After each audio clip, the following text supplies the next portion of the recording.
Hi guys, welcome back to this video. आज इस video पे हम केमिकल थर्मोडायनेमिक्स का फॉर्मूला रिवीजन करने वाले for CSIR NET and GATE. इससे पहले वाली वीडियो पे हमने यूनिट कन्वर्जन देखा था, तो वो वीडियो आप देख सकते हो। उसका लिंक मैं आपको नीचे डिस्क्रिप्शन बॉक्स में दे दूंगा। तो स्टार्ट करते हैं थर्मोडायनेमिक्स से। तो केमिकल थर्मोडायनेमिक्स में सबसे पहले हम स्टार्ट करते हैं अपना आइडियल गैस इक्वेशन से। आइडियल गैस इक्वेशन से किसके इक्वल होता है ideal gas equation? PV equals to NRT। 11 से पढ़ते हुए आ रहे हैं हम। PV equals to nRT. P is the pressure, V is the volume, N is the number of moles of gas. N is the number of moles. R आपके पास क्या है? It is a gas constant. R क्या आपके पास? Gas constant है। किसके किसके equal होगा? 8.314 joule calorie inverse mole inverse. ठीक है। बाकी फर्दर जो भी आपको यूनिट में कन्वर्ट करना होगा आप कर सकते हो। अगर आपको कैलोरीज में करना है तो 1 कैलोरी आपका 4.184 जूल के इक्वल होता है। वैसे आप बार लीटर में या ATM लीटर में भी कन्वर्ट कर सकते हो। 100 जूल या 101.4 जूल से मल्टीप्लाई करके आप कर सकते हो फर्दर। ठीक है। तो ये थी आपकी आइडियल गैस इक्वेशन। नेक्स्ट है आपके पास रियल गैस के लिए इक्वेशन क्या होती है? For real gases, real gases के इक्वेशन आपके पास है, ये आपको याद होनी चाहिए। P plus N square A upon V square V minus N B equals to NRT। ठीक है, ये आपकी इक्वेशन होती है where A, B and R are constant, जहां पर A, B, R क्या आपके कॉन्स्टेंट्स है। ठीक है, ये चीज हो गया। देन नेक्स्ट है total differential. Total differential, total differential हम कैसे लिखते हैं? फॉर एग्जाम्पल अगर आपके पास z कोई फंक्शन है ऑफ x एंड y, तो कैसे लिख सकते हो आप? dz equals to del z with respect to x at constant y, और यहाँ पर dx प्लस डेल z का differentiation partial derivative with respect to y at constant x, और यहाँ पर dy लिख सकते हो ऐसा। तो ये वाला पार्ट क्या होगा? m होगा, और ये वाला पार्ट क्या होगा? आपके पास n होगा। तो जो dz है किसके इक्वल आएगा? m dx plus n dy के। ठीक है, फिर क्या होगा? देखो dz आपका m dx plus n dy है, तो और क्या लिख सकते हो अब इसको आप? बाय यूलर्स रेसिप्रोसिटी रूल क्या लिख सकते हो? Del upon del y del z upon del x at constant y, और यहाँ पर होल पे एट कांस्टेंट x। ठीक है, वैसे ही del upon del x del z, अब यहाँ पर विद रिस्पेक्ट टू y, यहाँ पर एट कांस्टेंट x, और यहाँ पर y। ठीक है, तो ये वाला पार्ट क्या है आपके पास? ये वाला पार्ट आपके पास m है एंड दिस इज n। तो क्या लिखोगे उसको आप? Del upon del y, this is m at constant x, और del upon del y n at constant y। ठीक है, तो इस तरीके से आपको ये पता होना चाहिए रिलेशन। तो ये भी इंपॉर्टेंट रिलेशन है। तो ये सब आपके इंपॉर्टेंट रिलेशन है। अब नेक्स्ट है, नेक्स्ट हम बात करते हैं अपना एक्सटेंसिव एंड इंटेंसिव प्रॉपर्टी की। अच्छा, उससे जाने से पहले हम साइक्लिक रूल की बात कर लेते हैं। साइक्लिक रूल, देखो साइक्लिक रूल क्या कहता है आपका? अगर आपके पास कुछ ऐसा है, तीन आपके पास वेरिएबल्स है x और y और z, ऐसे कुछ है। ठीक है, और यहाँ पर हम कैसे जा रहे हैं? क्लॉकवाइज जा रहे हैं, वी आर गोइंग क्लॉकवाइज। तो क्या होगा? देखो पहले हम क्या करेंगे? डेल एक्स को डिफरेंशिएट करेंगे with respect to Y at constant z। हमने पहले क्या करा? हमने पहले x को डिफरेंशिएट करा। क्या करा हमने? पहले x को डिफरेंशिएट करा with respect to y at constant z। ठीक है, फिर क्या करेंगे? फिर हम डेल y को डिफरेंशिएट करेंगे with respect to z at constant x। फिर क्या करेंगे? डेल z को डिफरेंशिएट करेंगे with respect to x at constant y। तो ये तीनों का जो मल्टीप्लिकेशन है किसके इक्वल आता है? -1 के इक्वल आता है। तो ये कहता है आपका साइक्लिक रूल। ठीक है, अब नेक्स्ट देखते हैं। नेक्स्ट हमारे पास है extensive and intensive property. Next है आपके पास extensive extensive and intensive properties. Extensive and intensive properties. ठीक है, उसको ऐसे समझ लेते हैं। एक्सटेंसिव प्रॉपर्टीज क्या होती है? जो आपके डिपेंड करती है, depends on amount of matter, depends on amount of matter. क्या? मैटर की क्वांटिटी में डिपेंड करती है। ठीक है, जैसे वॉल्यूम हो गया, मास हो गया, या वेट हो गया, या लेंथ हो गया, तो this all depend on amount of matter, ठीक है। और आपकी जितनी भी एनर्जीज है, जैसे आपकी एंट्रोपी है, एंथैल्पी है, हेल्महोल्ट्ज एनर्जी है, जितने भी है आपकी एनर्जीज है, ये सब आपकी एक्सटेंसिव प्रॉपर्टी है, ठीक है। इंटेंसिव कौन सी होती है? जो इंडिपेंडेंट होती है, independent on the amount of matter, independent on the amount of matter. जैसे आपके यहाँ पर टेम्परेचर है, प्रेशर है, गैस कांस्टेंट है R, melting point, boiling point, so this all are intensive property, this all are intensive property. तो ऐसे आप याद कर सकते हो, इंटेंसिव आपका आई से स्टार्ट होता है और इंडिपेंडेंट भी आपका आई से स्टार्ट होता है, तो आई इंटेंसिव एंड आई इंडिपेंडेंट, ठीक है। तो ये आपका रहता है। और दूसरी बात देखो, अगर आपको कोई चीज स्पेसिफाई हो जाती है, अगर कोई चीज स्पेसिफिक है, जैसे स्पेसिफिक वॉल्यूम की बात की जा रही है, या स्पेसिफिक एंट्रोपी की बात की जा रही है, स्पेसिफिक एंथैल्पी की बात की जा रही है, तो वो आपका हमेशा क्या होता है? इंटेंसिव होती है। तो अगर कोई वर्ड स्पेसिफिक हो गया है, तो आपका क्या होगा? इंटेंसिव होगा, वो आपका इंटेंसिव रहेगा, ठीक। तो इस बात का भी आपको ध्यान रखना है। नेक्स्ट है, नेक्स्ट चलते हैं हम अपना थर्मोडायनेमिक स्क्वायर पे। नेक्स्ट चलते हैं अपना थर्मोडायनेमिक स्क्वायर या मैक्सवेल स्क्वायर। थर्मोडायनेमिक स्क्वायर, देखो इसको मैक्सवेल स्क्वायर भी कहते हैं। कैसे बनाते हैं इसको हम? बहुत इजी है। कैसे बनाते हैं? सबसे पहले हम एक स्क्वायर बनाते हैं ऐसे करके, ये, ठीक है। तो यहाँ पर क्या लिखते हैं? Great people have studied under very very amazing teachers, ठीक है। कैसे याद करोगे इसको? Great people have studied studied under very amazing teacher teachers, ठीक है। तो ये सब क्या आपके स्टेट फंक्शन है, सब आपके स्टेट फंक्शन है। ये आपका क्या हो गया? गिब्स फ्री एनर्जी है, ये आपका एंथैल्पी है, दिस इज इंटरनल एनर्जी है, this is Helmholtz energy. S क्या एंट्रोपी है, वी आपका volume, P pressure, T is temperature. फिर क्या करना होता है हमें? फिर हमें डाउनवर्ड एरो बनाने, डाउनवर्ड ऐसे हमें एरो बनाने जो आपके नीचे को पॉइंट कर रहे हैं, इनका हेड आपका नीचे को है, ये आपको ध्यान रखना है, ठीक है। अब यहाँ से हम रिलेशन लिख सकते हैं। जैसे मुझे जी के लिए लिखना है, तो मैं क्या लिखूंगा? D G is equal to, क्या लिखोगे? डी पी इंटू वी, और यहाँ पर क्या आएगा? माइनस, देखो यहाँ पर आपका जो पॉइंट है वो यहाँ पर है, तो यहाँ पर माइनस टी डी टी और S, minus S D T, basically minus S D T, minus S D T, ठीक है। वैसे ही आप क्या लिखोगे? अगर आपको यू के लिए निकालना है, थर्मोडायनेमिक वेरिएबल यू है, तो डी यू क्या लिखोगे आप? तो ये हो जाएगा आपके पास, यहां से देखोगे तो क्या आएगा? माइनस पी डी वी, और ऊपर क्या आएगा आपका? T D S, T D S, ठीक है। ए के लिए लिखना है तो क्या आएगा? D A is equal to minus P D V minus S D T, ठीक है। अगर हमें एच के लिए लिखना है तो क्या आएगा? डी एच एंथैल्पी लिखेंगे तो क्या आएगा? ये आएगा आपका, देखो यहाँ पर आपका पी है ना, तो यहाँ पर डीपी हो गया, डीपी, और यहाँ पर वी आ गया, तो वी डीपी प्लस, प्लस है यहाँ पर, और यहाँ पर आएगा आपका T D S, V D P plus T D S, ठीक है। तो इस तरीके से हम लिखेंगे इसको। तो अगर हम यहाँ पर इसको सॉल्व करें, तो सॉल्व करके क्या आता है? D G equals to V D P minus S D T है। तो अगर आपके पास कुछ ऐसा है V D P minus S D T, तो आप कैसे लिखोगे इसको? V D P minus S D T को देखो क्या लिख सकते हो आप इसको? इसको हम लिख सकते हैं del V upon del T at constant P is equal to minus del S upon del P at constant T. तो हमने क्या करा?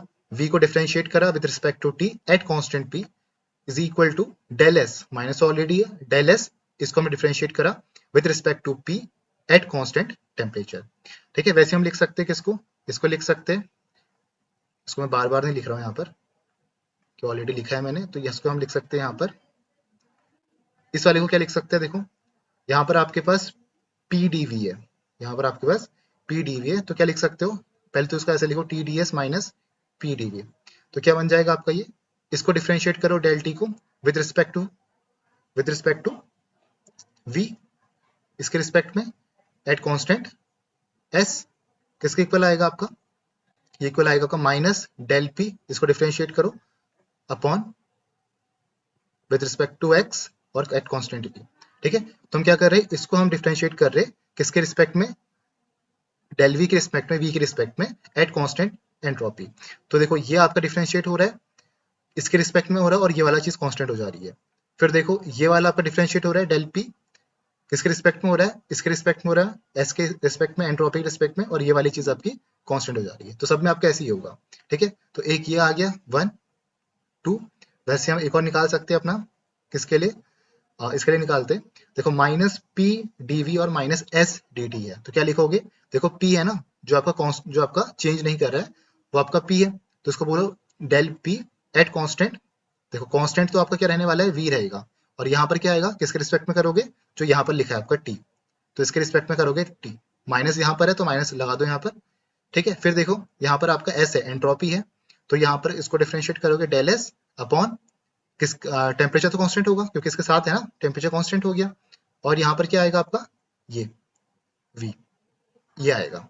ठीक है, तो यहाँ से माइनस कैंसिल, माइनस यहाँ पर भी था तो माइनस से माइनस कैंसिल हो गया, तो ये चीज आपका बनेगा। वैसे आप फोर्थ वाला कर सकते हो, कौन सा वाला, एंथैल्पी वाला कर सकते हो।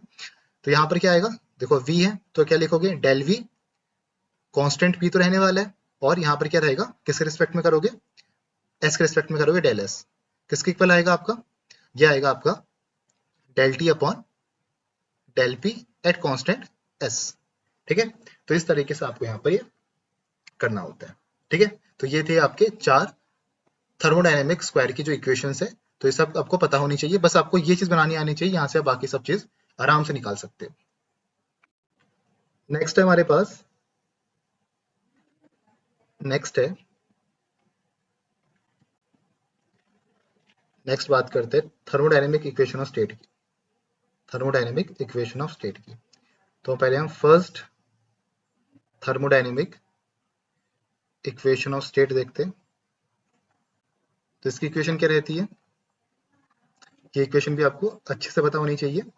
ठीक है, किसके इक्वल होता है, देखो आपका जो इंटरनल प्रेशर होता है वो किसके इक्वल होता है, del U change in internal energy with respect to V at constant temperature T. ठीक है, किसके इक्वल होगा, T del P upon del T at constant V minus P. ठीक है, तो ये आपके पास यहाँ पर इक्वेशन रहती है first thermodynamic equation of state. ठीक है, और ये एप्लीकेबल है to all type of gases, real ideal दोनों के लिए आपकी एप्लीकेबल है, applicable to all type of gases, applicable to all type of gases. ठीक है, तो यहाँ पर आप कैसे समझ सकते हो इसको, देखो हमें जो ओवरऑल यूनिट चाहिए, बेसिकली ये आपका क्या होता है, इंटरनल प्रेशर है, ये क्या आपका इंटरनल प्रेशर है। ठीक है, तो हमें ओवरऑल जो आपकी यूनिट चाहिए प्रेशर में चाहिए, तो याद करने के लिए आप कैसे समझ सकते हो इसको, देखो यहाँ पर भी आपका टेम्परेचर है, यहाँ पर भी आपका टेम्परेचर है, तो अगर टेम्परेचर और टेम्परेचर की जो यूनिट है वो आपकी कैंसिल आउट हो जाएगी, क्या बचेगा आपका, प्रेशर यहाँ पर बचेगा और प्रेशर बचेगा, तो प्रेशर को आप प्लस या माइनस करोगे तो प्रेशर की यूनिट ही आएगी आपकी। तो आप ऐसे भी समझ सकते हो याद करने के लिए कि हमें ओवरऑल क्या चाहिए, हमें प्रेशर चाहिए, क्योंकि पाई टी क्या होता है आपके पास, प्रेशर है एट कॉन्स्टेंट टेम्परेचर, ये आपका इंटरनल प्रेशर है। ठीक है, तो ये हम कैसे समझ रहे हैं इसको, आपका पूरा प्रेशर आना चाहिए, तो हमने क्या करा, T del P upon del T कर दिया, तो डेल टी से डिवाइड क्यों करा, क्योंकि हमें टी और टी कैंसिल आउट करना है, और हमें ओवरऑल क्या मिलेगा, प्रेशर ही मिलेगा, क्योंकि ये भी प्रेशर है और ये भी प्रेशर है। ठीक है, तो अब हमने यहाँ पर टी और टी ऊपर और नीचे लिखा, तो ऐसे आप याद करके समझ सकते हो। सेकेंड है आपके पास second thermodynamic equation of state, second thermodynamic equation of state क्या कहता है, देखो देखो ऊपर क्या था आपका, यहाँ पर आपका टेम्परेचर कांस्टेंट है, तो यहाँ पर भी क्या आपका टेम्परेचर कांस्टेंट होगा, del H upon del P T, del H upon del P T. ठीक है, चेंज इन एंथैल्पी किसके रिस्पेक्ट में, प्रेशर के रिस्पेक्ट में डिफरेंशिएट कर रहे हैं एट कांस्टेंट टेम्परेचर, किसके इक्वल होगा, minus time T del V upon del T और पी प्लस वी। ठीक है, अगेन देखो हमने यहाँ पर टेम्परेचर और टेम्परेचर को कैंसिल आउट कर दिया, तो ये आपकी इक्वेशन आई है, तो ये दोनों इक्वेशन आपकी इंपॉर्टेंट है। ठीक है, ऊपर वाला है आपका T del P upon del T at constant v minus p, और second thermodynamic equation of state है आपकी del H upon del P at constant t किसके इक्वल है, minus t del V upon del T at constant P plus V। ठीक है, तो इस तरीके से आपको देखना है। अब नेक्स्ट चलते हैं। अब नेक्स्ट हम बात करते हैं first law of thermodynamics. First law of thermodynamics की क्या कहता है कि जो आपका चेंज इन इंटरनल एनर्जी है किसके इक्वल होगा, Q प्लस W के इक्वल होता है। जो आपका चेंज इन इंटरनल एनर्जी है वो किसके इक्वल है, Q प्लस W के इक्वल है। ठीक है, हीट प्लस वर्क डन, और वर्क डन किसके इक्वल होगा, माइनस P डेल V के, that is change in volume, that is change in volume.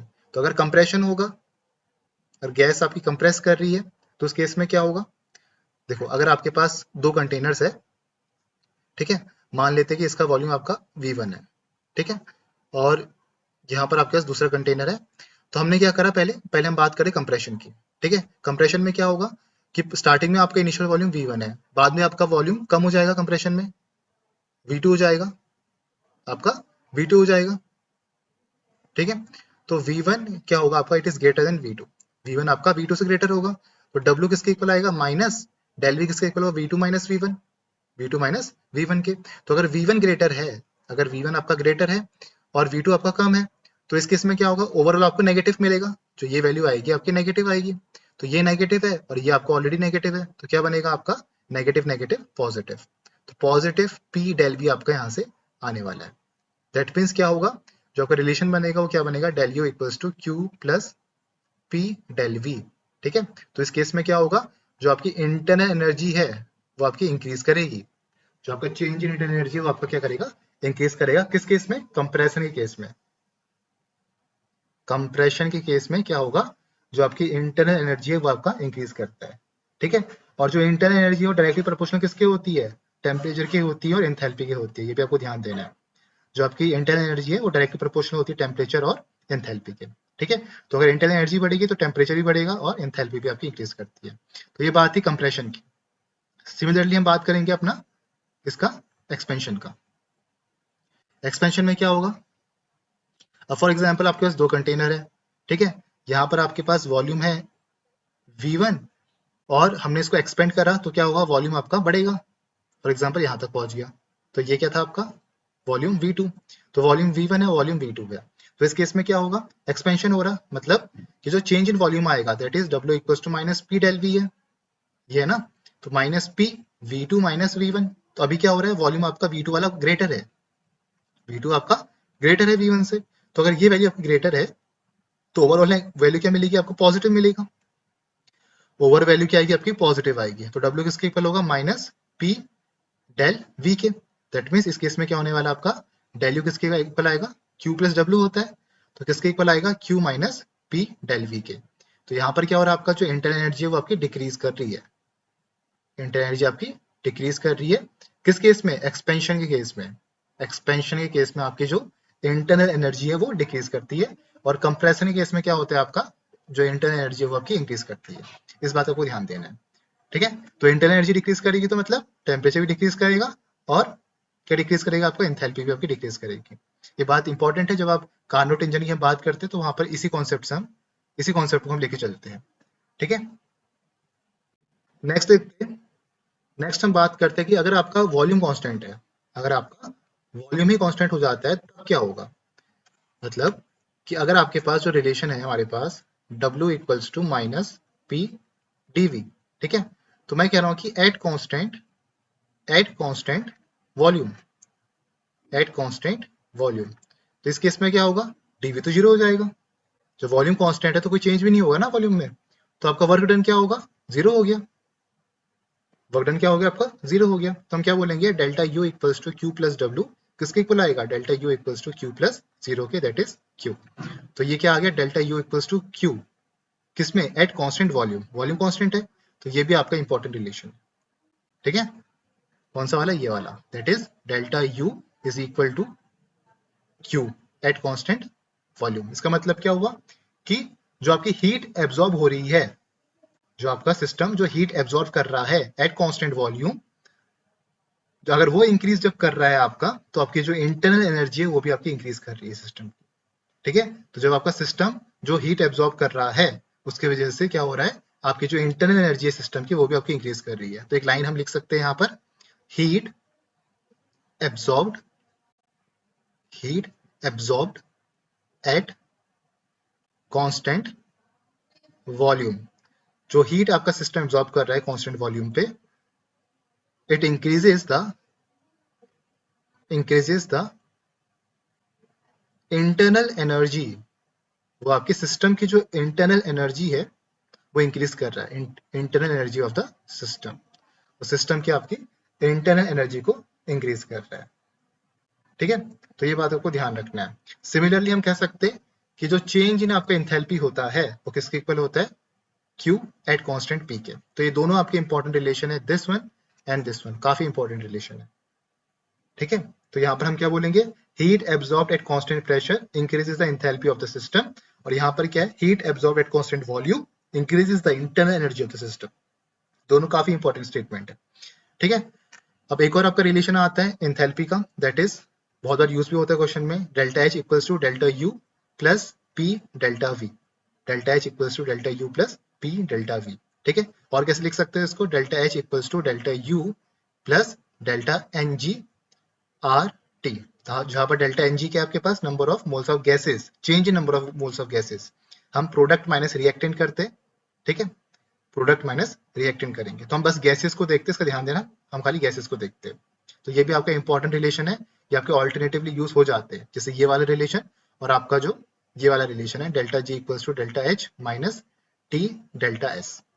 Delta G equals to delta H minus T delta S. ठीक है, तो इस बात को आपको ध्यान रखना है, ये आपके ऑल्टरनेटिवली यूज होते हैं। इसको आप यहाँ पर ऐसे भी लिख सकते हो, delta H equals to delta U plus P del V minus T del S, ऐसे भी आप इसको लिख सकते हो।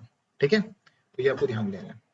अब नेक्स्ट चलते हैं, अब नेक्स्ट है हमारे पास वो है हीट कैपेसिटी। हीट कैपेसिटी,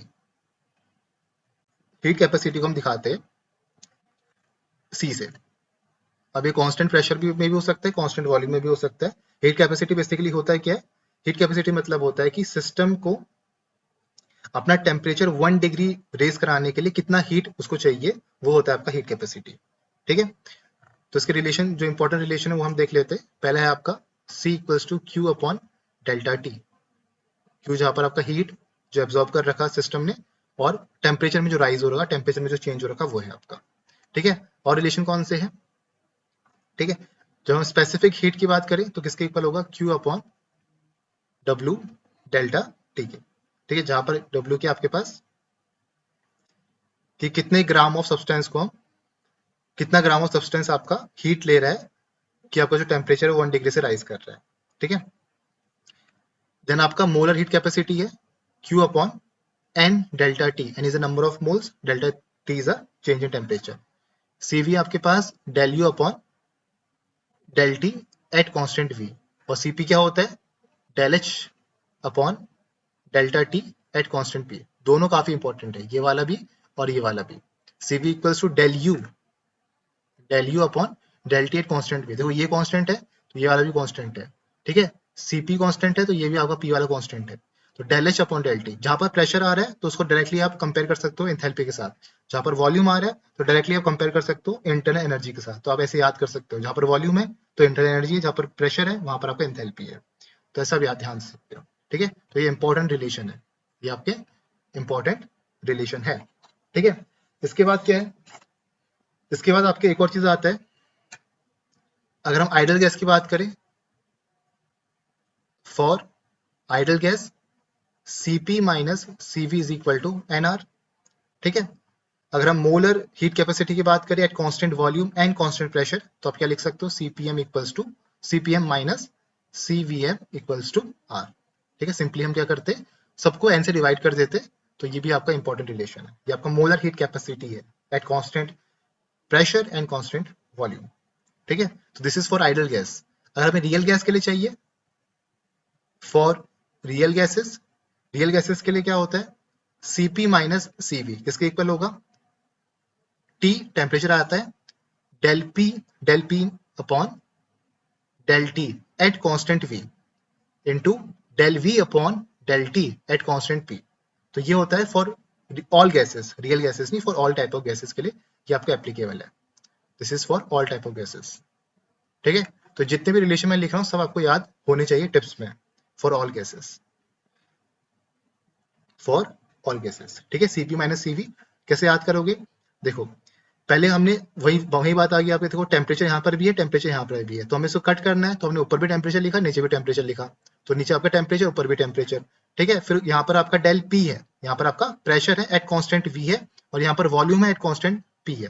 तो यहाँ पर पी है, यहाँ पर वी है, तो ये समझो कि आप पी तो यहाँ पर आएगा ही, वी भी यहाँ पर आएगा ही आएगा। ठीक है, तो उसको ऐसे याद कर सकते हो, एक बार प्रेशर को हमने डिफरेंशिएट करा कांस्टेंट वॉल्यूम में, और एक बार वॉल्यूम को डिफरेंशिएट करा कांस्टेंट प्रेशर में, तो ऐसा आप याद कर सकते हो इसको। ठीक है, ये याद तो करना पड़ेगा। देन बाकी आपके दो इंपॉर्टेंट और रिलेशन आते हैं इसमें, इसी के बाद जो आपके आते हैं वो है isobaric, isobaric thermal expansion coefficient, thermal expansion coefficient, isobaric thermal expansion coefficient किसके इक्वल होता है? ये इक्वल होता है आपका, हम इसको अल्फा से दिखाते हैं, किसके इक्वल होता है? 1/v, 1/v del v upon del t at constant p, 1/v del v upon del t at constant p।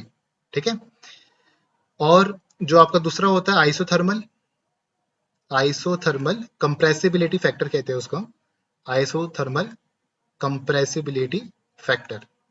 ठीक है, ध्यान देना पहले वाला होता है आइसोबारिक वाला, प्रेशर कांस्टेंट है, अल्फा से डिनोट करते हैं, और 1/v और डेल वी। अगेन देखो ऐसे याद कर सकते हो, यहाँ भी वॉल्यूम है, यहाँ पर वॉल्यूम है, तो वॉल्यूम वॉल्यूम को कैंसिल आउट करना है, तभी आपका यहाँ पर ये आया है del V upon del T. देखो बेसिकली आपकी तीन चीज ये है, पी है, वी है और टी है, तो इसी में आपको घुमा फिरा कर आपकी इक्वेशन बन रखी है। ठीक है, आइसोथर्मल कंप्रेसिबिलिटी फैक्टर किसके इक्वल होता है? बीटा से हम रिप्रेजेंट करते हैं, यहाँ पर आपको माइनस आता है 1/v del V upon del P at constant T, del V upon del P at constant T. देखो दोनों पे ध्यान देना, यहाँ पर आइसोबारिक है मतलब प्रेशर कांस्टेंट है, प्रेशर कांस्टेंट है, और यहाँ पर क्या आपके पास आइसोथर्मल है मतलब टेम्परेचर कांस्टेंट है। तो देखो यहाँ पर प्रेशर कांस्टेंट आ गया, और यहाँ पर क्या आ गया? टेम्परेचर कांस्टेंट आ गया, तो इसका ध्यान देना है आपको। ठीक है, तो प्रेशर कांस्टेंट था तो अंदर हमने dt डाल दिया, यहाँ पर टेम्परेचर कांस्टेंट था तो हमने अंदर p डाल दिया। ठीक है, क्योंकि टेम्परेचर कांस्टेंट है ना यहाँ पर, तो ये तो वेरी कर रहा है p, तो इसको हमने अंदर डाल दिया। यहाँ प्रेशर कांस्टेंट है तो टेम्परेचर वेरी कर रहा है, तो इसको हमने अंदर डाल दिया। ठीक है, तो ऐसा कर रखा हमने। इसका हम वो भी कर सकते हैं, फ्रैक्शन भी ले सकते हैं, अल्फा अपॉन बीटा का डिवाइड करोगे तो क्या आएगा आपका? ये आता है आपका सॉल्व करके del P upon del T at constant V. तो तीनों रिलेशन इंपॉर्टेंट है, तीनों रिलेशन काफी इंपॉर्टेंट है, कैसे भी घुमा फिरा के आपके यूज हो सकते हैं। ठीक है, इसको सही से लिख लेता हूँ, कैसे भी आपके यहाँ पर घुमा फिरा के यूज हो सकते हैं। ये चीज, ये वाली चीज, और आपका ये वाली चीज। ठीक है, ऐसे करना है आपको। अब नेक्स्ट है इसमें आपका, नेक्स्ट है, नेक्स्ट हम बात करते हैं जूल थॉमसन एक्सपेरिमेंट की। जूल थॉमसन एक्सपेरिमेंट पे जो इंपॉर्टेंट रिलेशन जो आपको ध्यान देने हैं। ठीक है, तो सबसे पहले क्या होगा, जो आपका इसमें रिलेशन आता है सबसे पहले वो किसके इक्वल आता है? Del T upon del del P, ये आपका जूल थॉमसन कोफिशिएंट है, किसके इक्वल होता है? Del T upon del P at constant H, किसके इक्वल होता है? माइनस 1/सी P del H upon del P at constant T, किसके इक्वल होगा? माइनस 1/सी पी। अब देखो del H upon del P at constant T ये है क्या? ये आपका second thermodynamic equation of state है, second thermodynamic equation of state है, किसके इक्वल होता है? Minus temperature del V upon नीचे भी डेल टी आएगा at constant P plus V, ये रहता है आपका, ये आपका second thermodynamic equation of state है, इक्वेशन ऑफ स्टेट है। ठीक है, तो ये आपका रिलेशन रहता है जूल थॉमसन का, काफी इंपॉर्टेंट है, याद होना चाहिए आपको। ठीक है, तो बाकी मैंने बोला था आपसे कि जहां पर भी इंथैल्पी आए ना, तो वहां पर आप उसको प्रेशर से रिलेट कर सकते हो, आप उसको प्रेशर से रिलेट कर सकते हो। तो एच है तो यहाँ पर हमने पी से रिलेट करा, उसको पी है तो हमने एच से रिलेट करा, तो ऐसा भी इसको रिलेट कर सकते हो। ठीक है, तो इंपॉर्टेंट रिलेशन आपको याद होना चाहिए। और दूसरी बात, देखो जूल थॉमसन एक्सपेरिमेंट में क्या होता है, इसमें आपका एडियाबैटिक एक्सपेंशन होता है, इसमें आपका एडियाबैटिक एक्सपेंशन होता है। और एडियाबैटिक एक्सपेंशन में क्या होता है, हमेशा कूलिंग होती है, always cooling, always cooling, except दो आपके ऐसे गैसेस है जो आपकी एडियाबैटिक एक्सपेंशन में कूलिंग अकर नहीं करती। कौन सी है आपकी, एक है हाइड्रोजन गैस और एक आपकी हीलियम गैस, क्योंकि इनका जो टेम्परेचर होता है क्रिटिकल टेम्परेचर वो -80 और -243, अराउंड -243 के आसपास रहता है, बहुत नीचे रहता है, जिस कारण आपका यहाँ पर ये क्या होता है, ये आपकी कूलिंग नहीं देती है एडियाबैटिक एक्सपेंशन में। ठीक है, तो हाइड्रोजन और हीलियम आपके कूलिंग नहीं देते, बाकी जितने भी गैसेस आपके साथ कूलिंग देती है। तो ध्यान देना, एडियाबैटिक एक्सपेंशन में हमेशा आपकी कूलिंग होती है। ठीक है, अब नेक्स्ट है आपके पास, नेक्स्ट हम बात करते हैं, देखो अगर आपके पास आइडल गैस है, यही इक्वेशन में बात कर रहा हूँ, for ideal gas, for ideal gas, idol gas के लिए क्या होगा, देखो आइडल गैस के लिए हमने क्या बोला था कि ये वाला जो पार्ट है आपका, ये वाला कौन सा वाला, del H upon del P at constant T, ये क्या हो जाता है, जीरो हो जाता है। ये हम देखा था ना अभी कि कांस्टेंट टेम्परेचर में जो आपकी एंथैल्पी है और इंटरनल एनर्जी है वो आपका जीरो होता है, तो ये वाला पार्ट क्या आपका जीरो हो गया। ठीक है, तो अगर ये वाला पार्ट आपका जीरो हो गया, अगर ये पार्ट आपका जीरो हो गया, दैट मीन्स आपकी पूरी इक्वेशन क्या बन गई, जीरो बन गई। तो जो आपका जूल थॉमसन का कोफिशिएंट है वो किसके इक्वल आ गया, जीरो के इक्वल आ गया, ये आपका जीरो के इक्वल आ गया। ठीक है, हम लिख सकते हैं since delta H upon delta P at constant temperature it is zero, क्योंकि जब आपका टेम्परेचर कांस्टेंट होता है तो इंथैल्पी और इंटरनल एनर्जी का जो चेंज है वो आपका जीरो होता है। ठीक है, फॉर रियल गैसेस के लिए क्या होगा, फॉर रियल गैसेस के लिए क्या होता है, रियल गैसेस के लिए होता है आपका del H upon del P at constant T, ये किसके इक्वल होता है, ये आपको डायरेक्ट याद होना चाहिए, B minus two A upon R T, B minus two A upon R T equal होता है। तो यहाँ से जो आपका म्यू जे टी है that is Joule Thomson coefficient, वो क्या बन जाएगा, देखो यहाँ पर क्या आपके पास -1 अपॉन सी पी है, -1 अपॉन सी पी है, तो यहाँ पर del H upon del P at constant T क्या बनेगा, B minus two A upon R T, ये बनेगा।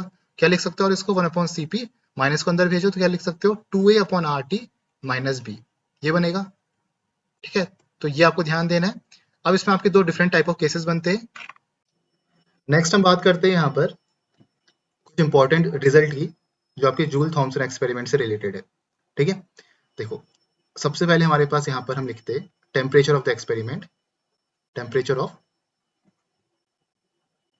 एक्सपेरिमेंट, और यहाँ पर हम लिखते हैं अपना रिजल्ट, जो भी हमारा रिजल्ट है। ठीक है, तो फर्स्ट में हम लिखेंगे यहाँ पर, अगर टेम्परेचर आपका, if temperature is greater than critical temperature, अगर टेम्परेचर आपका ग्रेटर होता है क्रिटिकल टेम्परेचर से, तो इस केस में क्या होता है आपका, इस केस में आपकी हीटिंग होती है, इस केस में आपकी हीटिंग होती है।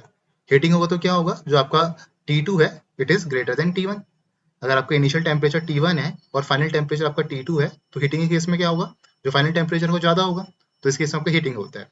ठीक है, अगर आपका क्रिटिकल टेम्परेचर से वैल्यू ज्यादा है तो ये किस में आपका at high temperature, at high temperature, और इसमें जो आपका जूल थॉमसन कोफिशिएंट होता है वो किसके इक्वल होता है, आपका नेगेटिव के इक्वल होता है। ठीक है, अभी हम जो रिलेशन देखा पीछे देखा, ये वाला रिलेशन, यहाँ से हम ये चीज कंक्लूड कर रहे हैं। ठीक है, हाँ एक और बात आपको ध्यान देनी है, देखो अगर आपका अट्रैक्शन होता है तो ए आपका बी से ग्रेटर होता है, और आपका रिपल्जन होगा तो बी आपका ग्रेटर होगा ए से। अट्रैक्शन में क्या होता है, A is greater than B, and repulsion में क्या होता है, B is greater than A, तो उसके अकॉर्डिंग आपका हम यहाँ पर अपना रिजल्ट कंक्लूड करते हैं। ठीक है, अब देखो क्या है आगे, सेकेंड में क्या होता है, अगर आपका टेम्परेचर कम है क्रिटिकल टेम्परेचर से, तो इस केस में क्या होता है, कूलिंग होता है। ठीक है, तो कूलिंग केस में जो आपका जूल थॉमसन कोफिशिएंट होता है इट इज पॉजिटिव, तो यहाँ पर क्या होगा, कूलिंग होगा, तो जो आपका T1 वाला टेम्परेचर होगा it is greater then T2, ऐसे ही होगा, इनिशियल टेम्परेचर आपका ज्यादा होगा फाइनल टेम्परेचर से, तभी कूलिंग हो रही है। ठीक है, थर्ड में क्या होता है, अगर आपका टेम्परेचर क्रिटिकल टेम्परेचर इक्वल होता है, if the temperature is equal to the critical temperature, तो इस केस में क्या होता है, neither heating, neither heating nor cooling, neither heating nor cooling, तो ना ही हीटिंग होगी ना ही कूलिंग होगी। ठीक है, टीआई मतलब है आपका क्रिटिकल टेम्परेचर। ठीक, अब नेक्स्ट हम चलते हैं यहाँ पर इक्वी पार्टीशन थ्योरम पे। नेक्स्ट हमारे पास है that is equi partition theorem, equi partition theorem. ठीक है, अब इक्विपार्टीशन थ्योरम के लिए हम टेबल बना लेते। देखो सबसे पहले हम क्या लिखेंगे यहाँ पर हमारे इस तरीके से हम टेबल बनाते हैं यहाँ पर और ऐसे, ठीक है।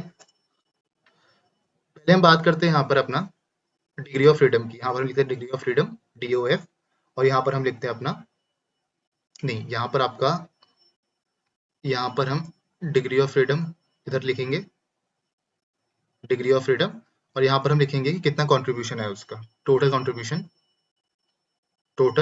Contribution to CVM। CVM क्या है? Molar heat capacity at constant volume, ठीक है। तो अगर आपके पास ट्रांसलेशनल है एंड ट्रांसलेशनल है, उस केस में टोटल कंट्रीब्यूशन कितना होता है आपका, that is equal to 3R/2। ये आपको याद होना चाहिए डायरेक्टली, ठीक है। देन अगर आपके पास, वैसे हम निकाल भी सकते हैं इसको, अगर आपके पास ट्रांसलेशनल में 3R/2 है, अगर आपके पास रोटेशनल है, रोटेशनल में कितना होता है, रोटेशनल में कितना होता है, देखो अगर आपके पास मॉलिक्यूल लीनियर है तो उस केस में होता है 3R/2 2R/2, that is R, और अगर नॉन लीनियर है तो उस केस में कितना होता है आपका 3R/2, ठीक है। ये चीज होता है। अगर आपके पास वाइब्रेशनल है, अगर आपके पास वाइब्रेशनल मोड के है तो उस केस में क्या होता है, देखो लो टेम्परेचर में क्या होगा, जीरो होता है, अप्रोक्सीमेटली जीरो या अराउंड 0.2 होता है लो टेम्परेचर में, और हाई टेम्परेचर में कितना होता है, हाई टेम्परेचर में होता है आपका, अगर लीनियर मॉलिक्यूल है तो उस केस में क्या होता है 3n-5 R, और अगर आपके पास नॉन लीनियर है, अगर आपके पास नॉन लीनियर है तो नॉन लीनियर केस में क्या होता है 3n-6R, ठीक है। तो ये आपको डायरेक्टली चीज पता होनी चाहिए। हम डायरेक्ट भी लिख सकते हैं यहाँ पर, हम डायरेक्ट अपने फॉर्मूले से फॉर्मूला भी बना सकते हैं यहाँ पर। इसका फॉर्मूला क्या बनेगा, देखो इन जनरल हम कह सकते हैं, अगर हमें CVM निकालना है तो किसके इक्वल होगा, n translational into R/2 plus n rotational into R/2 plus n vibrational into R। ये आपका जनरल फॉर्मूला होता है जो आपको पता होना चाहिए, ठीक है। ये होता है। फॉर एग्जाम्पल अगर मुझे हीलियम के लिए निकालना है, फॉर एग्जाम्पल लेते हैं, अगर हम हीलियम के लिए निकालना है तो हीलियम क्या आपके पास एक मोनोएटॉमिक गैस है, ठीक है। तो इसका क्या होगा, ट्रांसलेशनल कितने होंगे इसमें, translational mode degree of freedom कितने होंगे, 3 होंगे। हीलियम है कितने होंगे, 3 रहेंगे, ठीक है। टोटल हम कैसे निकालते हैं, 3n करके निकालते हैं ना, तो n कितना आपके पास नंबर ऑफ एटम्स है, तो एक ही एटम है, दैट इज 3 × 1 = 3, 3 होंगे ट्रांसलेशनल, ठीक है। तो यहाँ पर क्या होगा आपका, ट्रांसलेशनल कितना आ गया 3R/2 आ गया, कॉन्ट्रीब्यूशन कितना आ गया CVM का 3R/2 आ गया, ठीक है। रोटेशनल तो होगा नहीं इसमें, ना ही वाइब्रेशनल होगा। तो अगर हमें यहाँ पर, ये तो हमारा CVM निकला, अगर हमें CPM निकालना है, अगर हमें CPM निकालना है कैसे निकालेंगे, तो हमें पता है formula CPM minus CVM equals to R। तो CPM आप निकाल सकते हो यहाँ से R प्लस CVM। CVM कितना है 3R/2 है, दैट इज कितना आएगा ये 5R/2। तो ये आपका CPM आ गया, तो यहाँ से हम CPM भी निकाल सकते हैं, ठीक है। अब एक और इम्पोर्टेंट चीज आती है आपका, वो है gamma, gamma for monoatomic and diatomic gas, जो आपको एज इट इज वैल्यू पता होनी चाहिए, ठीक है। तो कोई भी अगर आपके पास मोनोएटॉमिक गैस है, गामा फॉर मोनोएटॉमिक गैस, कोई भी अगर आपके पास मोनोएटॉमिक गैस है तो उसके लिए जो गामा होता है वो होता है आपका 1.66 या 1.6 भी आप कह सकते हो। और अगर आपके पास कोई डायटोमिक गैस है, gamma for di atomic gas, तो इसके लिए कितना होगा, इसके लिए होता है आपका गामा किसके इक्वल होता है 1.4 के लिए होता है, ठीक है। तो जो मोनोएटॉमिक के लिए होता है वो ग्रेटर होता है देन डायटोमिक, ठीक है। तो जो आपका गामा होता है it is greater than di atomic, जो मोनो के लिए होता है it is greater than di atomic, ठीक है। दूसरा आपको क्या ध्यान देना है, जो आपका गामा होता है, gamma is also equal to CPM upon CVM, ऐसे हम निकालते गामा। तो पहले आप CVM निकालोगे, वहां से आप CPM निकालोगे, दोनों का रेशियो लेंगे लोगे तो वहां से आपको गामा मिलेगा। और एक और चीज आपको ध्यान देनी है, it is only valid for low temperature, हमेशा आपका लो टेम्परेचर के लिए कैलकुलेट किया जाता है गामा। इसमें हम वाइब्रेशन को इग्नोर करते हैं, जो आपके वाइब्रेशनल मोड्स होते हैं उसको हम इग्नोर करते हैं यहाँ पर, ठीक है। तो ये चीज आपको ध्यान रखनी है इसमें। एक और चीज आपको ध्यान रखना है, देखो अगर आपके पास यहाँ पर अगर हमें हीट कैपेसिटी का ऑर्डर बताना है, हमें हीट कैपेसिटी का ऑर्डर बताना है। फॉर एग्जांपल हमारे पास डिफरेंट टाइप की गैसेस है, जैसे आपके पास NH3 है, CO2 है, आपके पास O2 है और आपके पास आर्गन है। ठीक है, तो डिफरेंट टाइप की हमारे पास गैसेस है, हमें हीट कैपेसिटी का ऑर्डर बताना है। तो एक चीज होती है आपका, जो आपकी हीट कैपेसिटी होती है, हीट कैपेसिटी आपकी इंक्रीज करती है with increase in degree of freedom. इस बात को आपको ध्यान रखना है, इस बात को आपको ध्यान रखना है कि जो आपकी हीट कैपेसिटी होती है, it increases with increase in degree of freedom. तो जैसे जैसे आपका डिग्री ऑफ फ्रीडम, जैसे जैसे आपका डिग्री ऑफ फ्रीडम इंक्रीज करेगा, वैसे वैसे आपकी हीट कैपेसिटी भी इंक्रीज करेगी। तो अगर हमें डिग्री ऑफ फ्रीडम निकालना है, तो हमें पता है कि फॉर्मूला क्या होता है, 3n होता है। तो इसमें आप देखो कितने आइटम्स है, 3 + 1 दैट इज 4, तो इसमें 12 होगा। इसमें कितना होगा, 2 आइटम्स और 3 है दैट इज 9 होगा। इसमें आपका 6 होगा और इसमें आपका 3 होगा। तो यहाँ पर जो डिग्री ऑफ फ्रीडम है सबसे ज्यादा 12 का है, तो हीट कैपेसिटी भी सबसे ज्यादा इसकी होगी, देन इसकी होगी, देन आपकी इसकी होगी। तो इस तरीके से हम निकालते हैं। ठीक है, अगर हमें मिक्सचर का निकालना है, अगर हमें सीवी निकालना है मिक्सचर का, नेक्स्ट है, अगर हमें सीवी निकालना है फॉर मिक्सचर, फॉर एग्जाम्पल हमसे ये बोल दिया, एग्जाम्पल लेते, अगर हमसे ये बोल दिया कि 1 मोल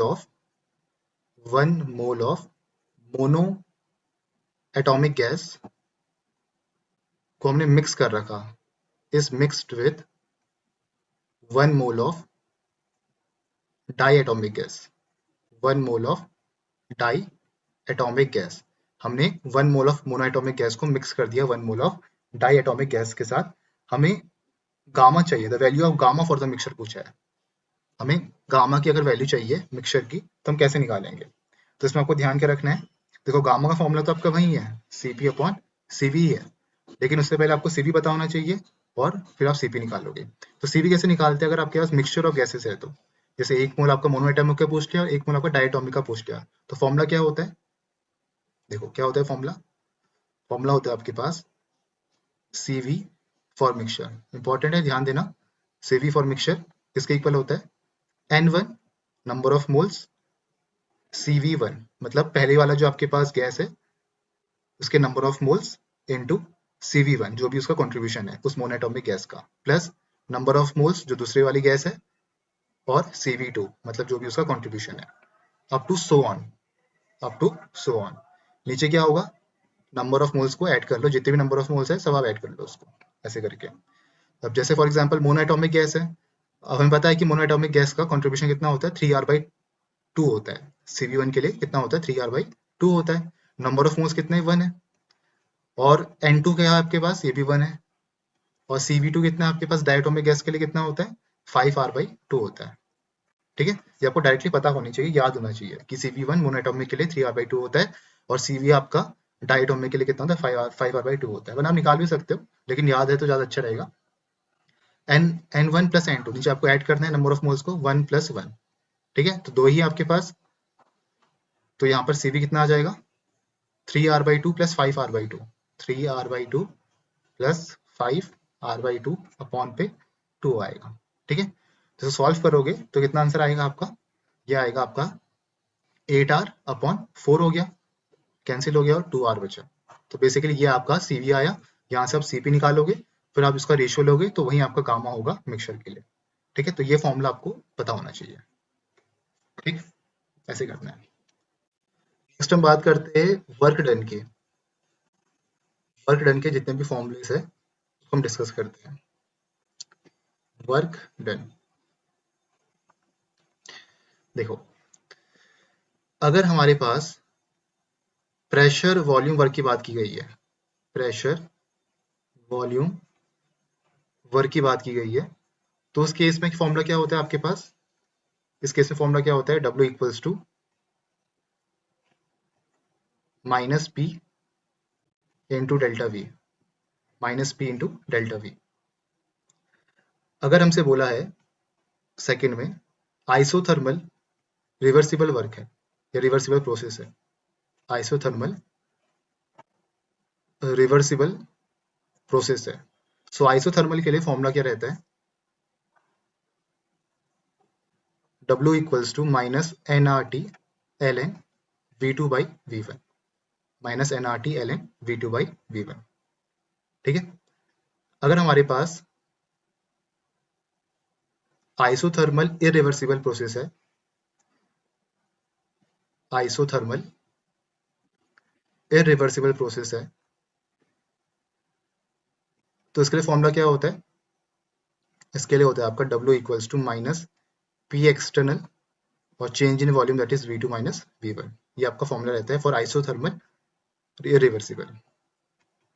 ठीक है। फोर्थ है, इसी में अगर हम देखें आइसोथर्मल इरिवर्सिबल में अगर हम ये देखें कि अगर आपका फ्री एक्सपेंशन हो रहा है, फॉर फ्री एक्सपेंशन के केस में क्या होगा? ठीक है, उस केस में क्या होगा? जो आपका एक्सटर्नल प्रेशर होगा वो तो जीरो होगा, क्योंकि हमें प्रेशर लगानी पड़ रहा है, फ्री एक्सपेंशन हो रहा है। तो इस केस में क्या होगा? जो वर्क डन होगा वो किसके इक्वल आएगा? जीरो के इक्वल आएगा। ध्यान देना, फ्री एक्सपेंशन में जो एक्सटर्नल प्रेशर होगा वो जीरो होगा, तो इस केस में जो वर्क डन होगा वो जीरो के इक्वल होगा। फोर्थ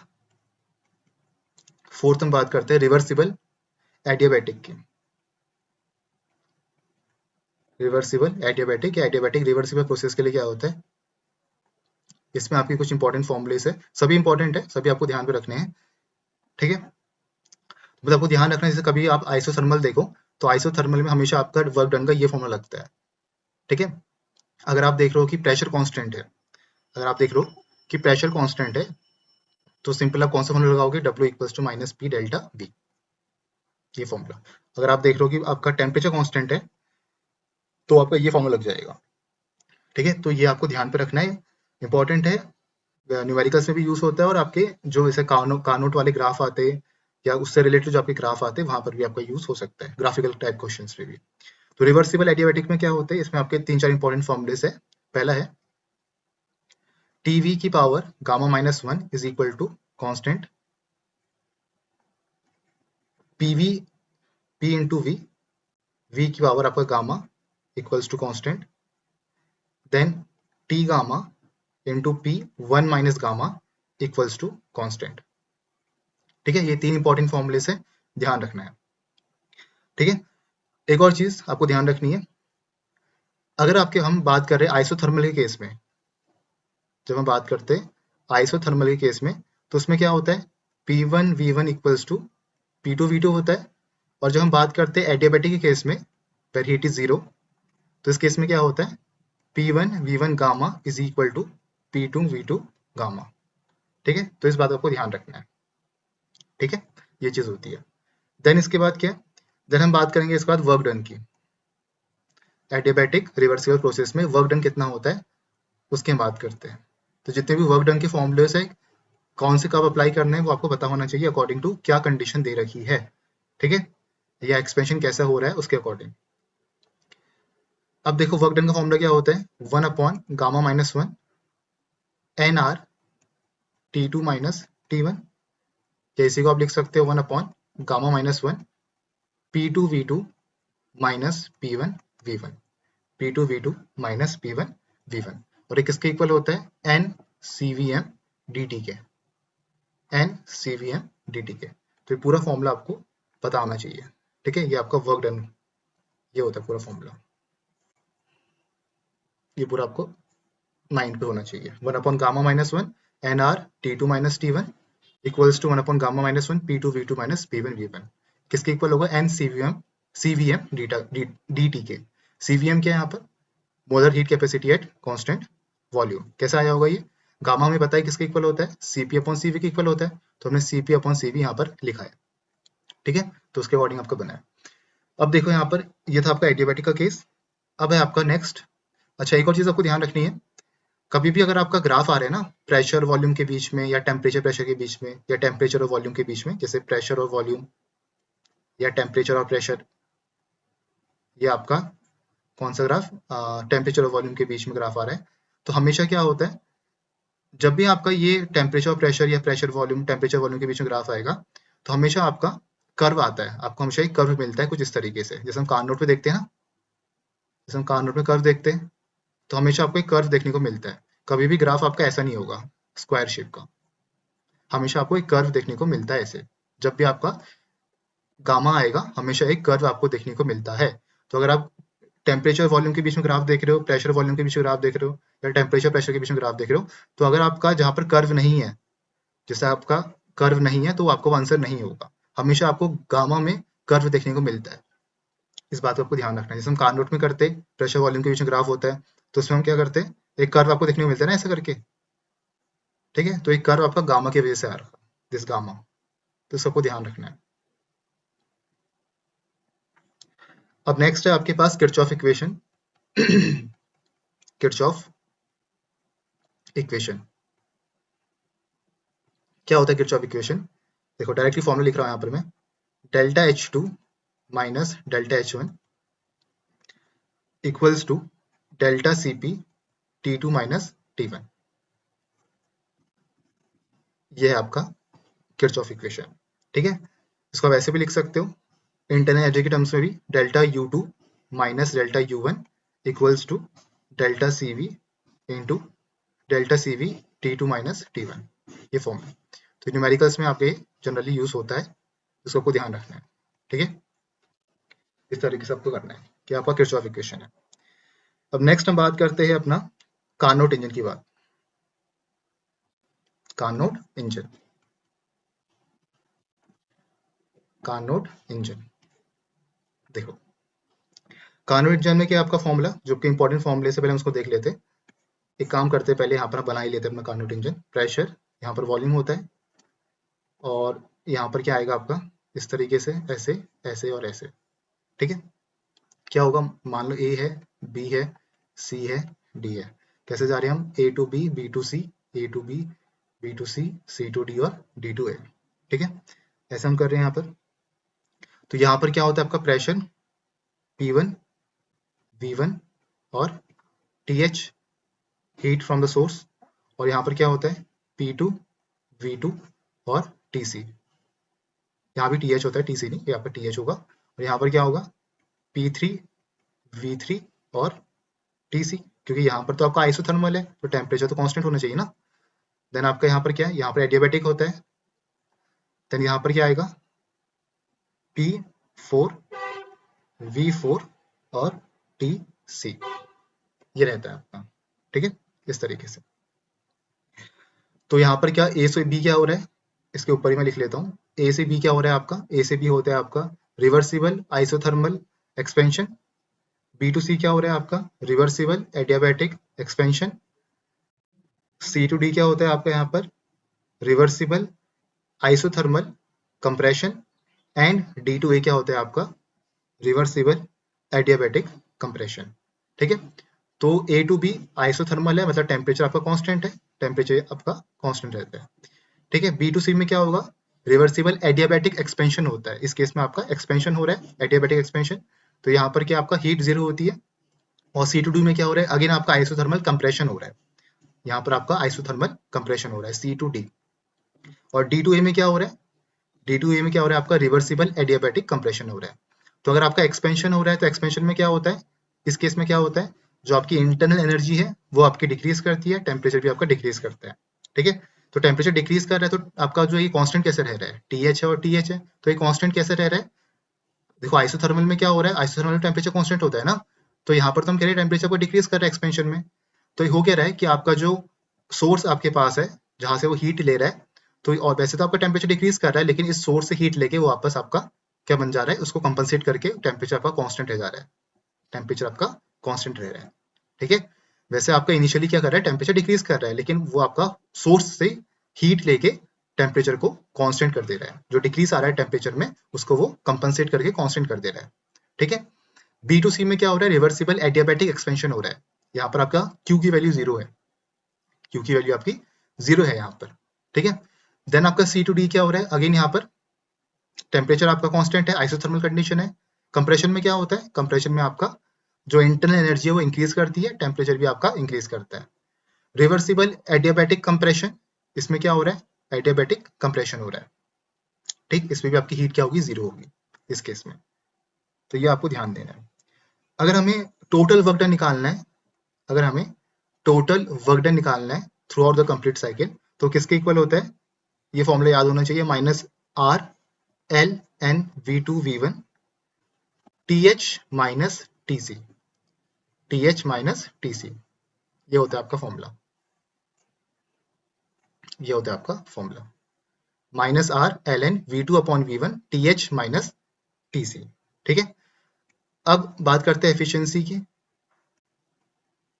देखो एफिशिएंसी हमेशा आपका क्या होता है, जो ई टेस्ट हमको शो करता है ये हमेशा आपका 1 से लेस होता है, हमेशा आपका 1 से लेस होगा।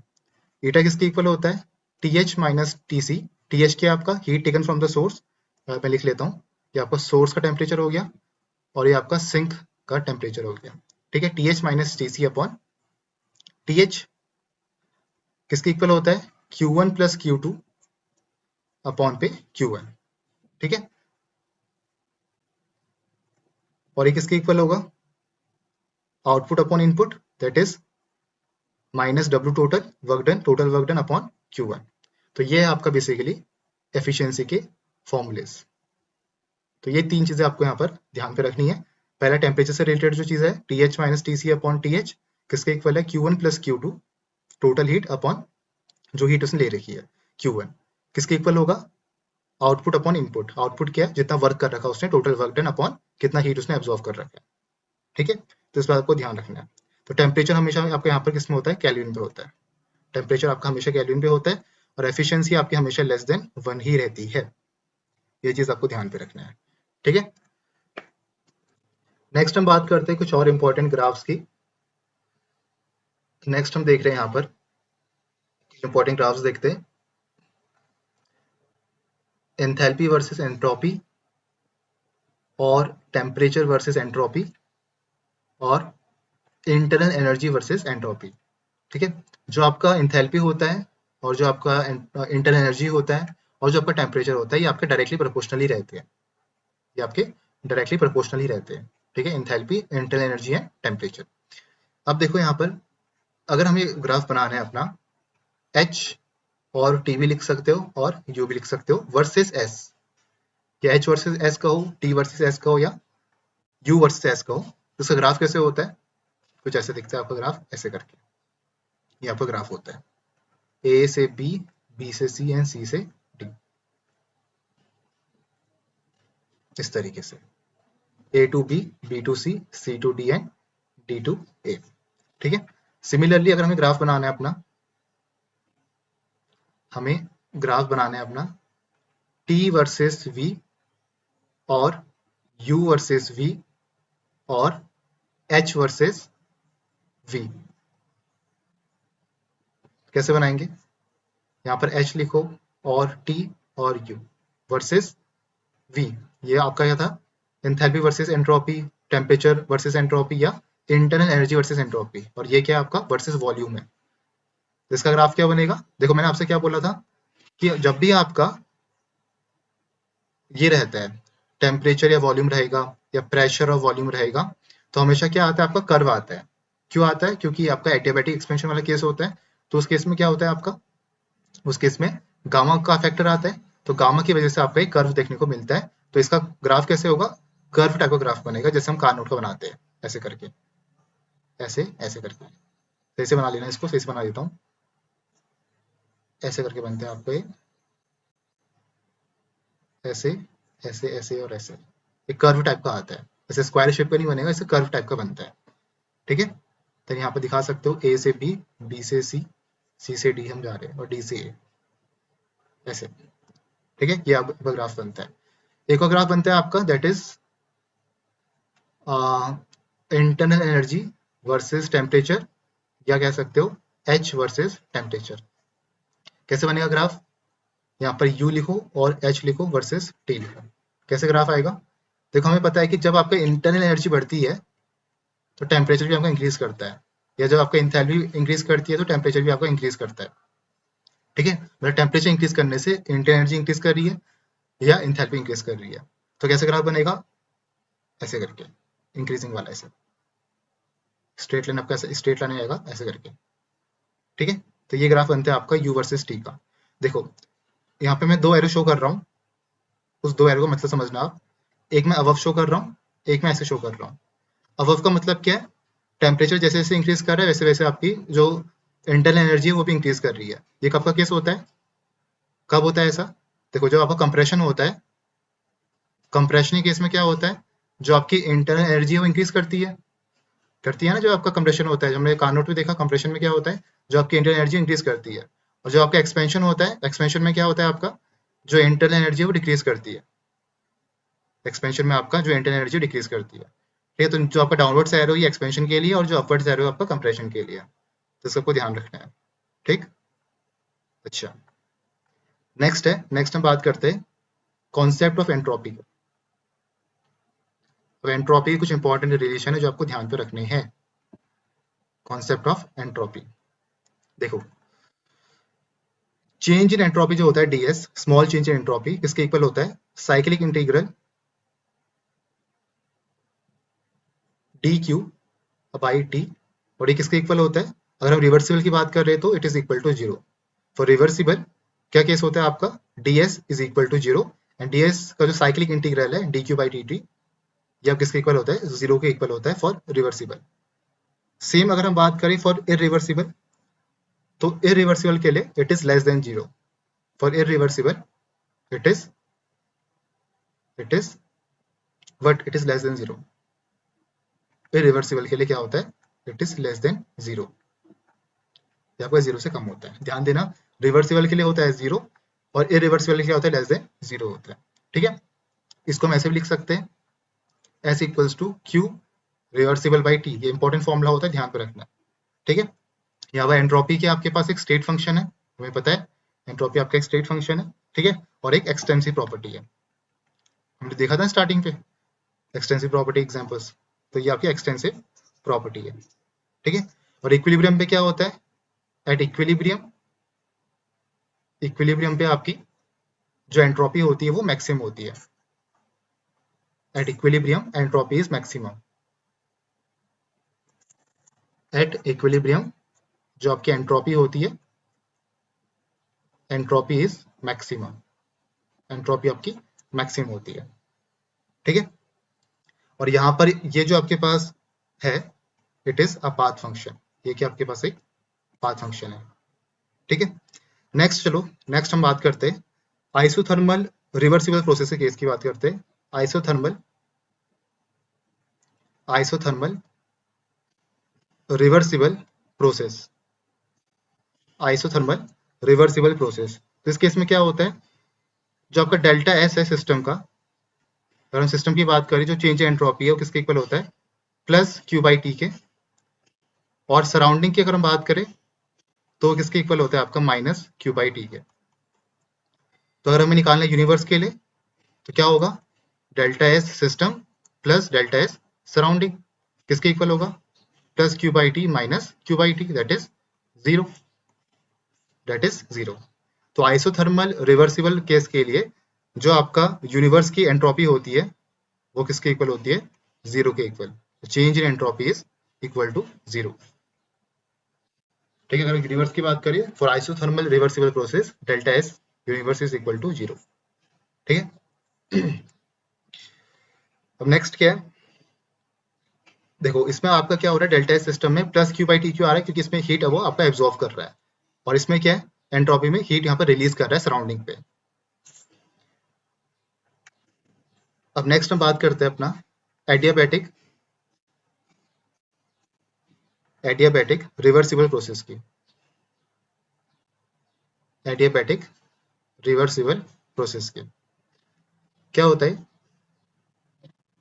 जो सिस्टम की एंट्रोपी है, change in entropy is equal to change in entropy of the surrounding is equal to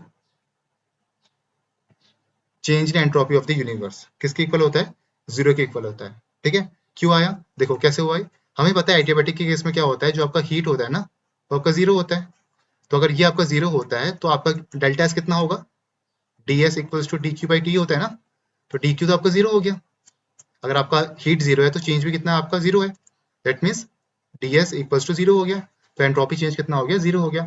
तो सिस्टम के लिए भी जीरो, सराउंडिंग के लिए भी जीरो, तो पूरे यूनिवर्स के लिए भी क्या होगा, जीरो ही रहेगा, ठीक है। फिर है आपका इरिवर्सिबल प्रोसेस, फिर हम बात करते हैं अपना इरिवर्सिबल प्रोसेस की। इरिवर्सिबल प्रोसेस में जो आपका डेल्टा एस होता है इट इज पॉजिटिव, या हम कह सकते हैं delta S is greater than zero, change in entropy is greater than zero. ठीक है, दूसरी बात आपको क्या ध्यान देनी है, अगर हम इरिवर्सिबल प्रोसेस की बात कर रहे हैं और हम साइक्लिक इंटीग्रल निकाल रहे हैं यहाँ पर चेंज इन एंट्रोपी का for the irreversible process, so it is not equals to zero, it is not equals to zero where this is a path function, ये कि आपके पास एक पाथ फंक्शन है। ठीक है, तो इरिवर्सिबल प्रोसेस में क्या होता है, जो चेंज इन एंट्रोपी है पूरे प्रोसेस की वो पॉजिटिव होती है, that is it is greater than zero. और जो आपके पास साइक्लिक इंटीग्रल है ds का for the irreversible process, it is not equals to zero. ठीक है, देन अगर हमें एंट्रोपी निकालनी रिएक्शन के लिए,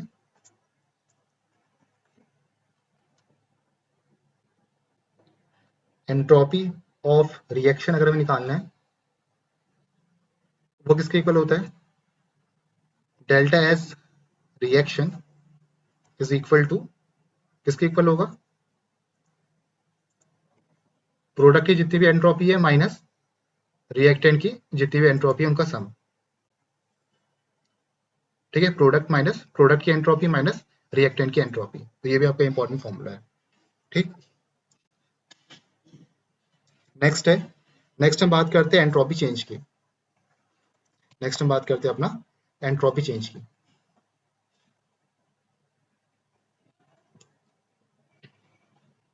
एंट्रोपी चेंज, ठीक है, इसमें आपका इंपॉर्टेंट फॉर्मूला आता है that is N C P upon T D T, T one से टी टू, इंपॉर्टेंट फॉर्मूला है T one to T two, जो आपका इंटीग्रेशन है N C P upon T D T. C P क्या है, mole आपका heat capacity at constant pressure and is the number of moles upon temperature. ठीक है, और ये क्या रहता है आपका, ये किस केस के लिए होता है आपका, जो होगा टेम्परेचर डिपेंडेंट है, टेम्परेचर डिपेंडेंट के लिए। ठीक है, नेक्स्ट, अगर आपका टेम्परेचर इंडिपेंडेंट है, अगर आपका इंडिपेंडेंट ऑफ टेम्परेचर है और इसमें आपका जो फेज ट्रांसफॉर्मेशन है वो जीरो है, फेज ट्रांसफॉर्मेशन इज जीरो, तो उस केस में क्या होता है, देखो इसमें आपके डेल्टा एस के चेंज इन एंट्रोपी के तीन फॉर्मुलेस होते हैं और तीनों आपके बहुत इंपॉर्टेंट है, ये आपको टिप्स में याद होने चाहिए। डेल्टा एस किसके इक्वल होता है, देखो कैसे हम लिखते हैं इसको, हमारे पास टेम्परेचर है, वॉल्यूम है और प्रेशर है, तीन चीजें होती है हमारे पास, प्रेशर वॉल्यूम टेम्परेचर। ठीक है, तो इन्हीं से आपसे इक्वेशन बनती है। देखो डेल्टा एस पहले लिख रहा हूँ मैं टेम्परेचर और प्रेशर के लिए, टेम्परेचर और वॉल्यूम के लिए हम लिख रहे हैं, टी और वी को हम साथ लेके चल रहे हैं, टेम्परेचर और वॉल्यूम कैसे लिखेंगे, देखो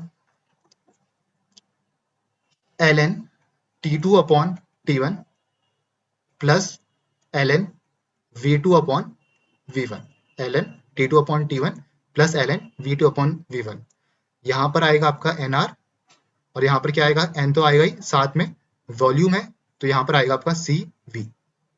ठीक है, टेम्परेचर वॉल्यूम हो गया, अगेन क्या आएगा, अब हम बात करेंगे टेम्परेचर और प्रेशर की, पहले हमने बात करी टेम्परेचर वॉल्यूम की, अब हम बात करेंगे टेम्परेचर और प्रेशर की। कैसे लिखेंगे, L N T two upon T one, pressure के लिए है तो माइनस हम लगा लेंगे, L N P two upon P one, यहाँ पर क्या आएगा, जैसे एन आर यहाँ पर आया तो एन आर यहाँ पर भी आएगा, एन आर, अब देखो प्रेशर है, एन तो आएगा ही जैसे ऊपर था, लेकिन इस बार सी वी नहीं आएगा, इस बार सी पी आएगा, क्योंकि प्रेशर है पी तो यहाँ पर सी पी आएगा। ठीक है, अब लास्ट बचा टेम्परेचर वॉल्यूम हो गया, टेम्परेचर प्रेशर हो गया, क्या बचा, अब हमारे पास बचा वॉल्यूम और प्रेशर, वॉल्यूम और प्रेशर, पहले हमने लिखा टेम्परेचर वॉल्यूम, फिर हमने लिखा टेम्परेचर प्रेशर, फिर हम लिख रहे हैं अपना वॉल्यूम और प्रेशर के लिए, क्या होगा, L N V two upon V one और यहाँ पर L N P two upon P one. ठीक है, यहाँ पर क्या आएगा, प्लस, अब देखो यहाँ पर P है प्रेशर है तो यहाँ पर क्या आएगा, एन सी पी आ जाएगा, जैसे ऊपर लिखा था एन सी पी, यहाँ पर क्या आएगा, देखो यहाँ पर वॉल्यूम है तो यहाँ पर क्या आएगा, एन सी वी आएगा, यहाँ पर एन सी वी आएगा। तो ये तीन फॉर्मुलेस है जो काफी इंपॉर्टेंट है, और ध्यान देना ये आपके सब किसके लिए, जब आपका टेम्परेचर इंडिपेंडेंट है और फेज ट्रांसफॉर्मेशन आपका जीरो है, और अगर आपके पास टेम्परेचर डिपेंडेंट होगा तो उसके लिए क्या करोगे, आप ये फॉर्मूला अप्लाई करोगे, that is delta S equals to integration T one से T two N C P upon T D T. ठीक है, ऐसे आपको करना है। नेक्स्ट है हमारे पास, अगर आपका फेज ट्रांसफॉर्मेशन जीरो नहीं है, नेक्स्ट है when phase transformation is not zero, not zero। तो जब आपका फेज ट्रांसफॉर्मेशन हो रहा है तो उस केस में आपका क्या आता है, देखो अगर आपके पास अल्फा इक्विलिब्रियम है बीटा के साथ, if alpha is in equilibrium with beta, तो जो हम डेल्टा एस लिखते हैं किसके इक्वल होगा आपका, delta H transformation upon T. First आपका ये हो गया। देन सेकंड में अगर आपके पास ट्रांसफॉर्मेशन हो रहा है from liquid to vapour, liquid to vapour अगर आपका ट्रांसफॉर्मेशन हो रहा है, दैट मीन इवेपोरेशन का प्रोसेस हो रहा है इवेपोरेशन प्रोसेस हो रहा है, तो इस केस में जो आपका चेंज इन एंट्रोपी है वो किसके इक्वल होता है, delta H vaporisation upon T. अगर आपके पास वेपर टू लिक्विड बन रहा है, वेपर टू लिक्विड हो रहा है, दैट मीन्स कंडेंसेशन हो रहा है, उस केस में क्या होता है आपका जो डेल्टा एस होता है, it is negative times delta H vaporisation upon T. ठीक है, तो इसको ध्यान रखना है। और इसको हम कैसे लिख सकते हैं, चेंज इन एंट्रोपी है तो ये क्या होगा आपका, entropy of vaporisation minus entropy of the liquid, vapours की एंट्रोपी माइनस लिक्विड की entropy equals to delta H vapour upon T. तो इसको आप ऐसे भी लिख सकते हो, वेपराइजेशन की एंट्रोपी और delta H vaporisation upon T plus liquid की एंट्रोपी। तो ये भी आपका एक इंपॉर्टेंट रिलेशन है ये वाला। ठीक है, ये आपको ध्यान पे रखना है। ठीक, ये चीज है।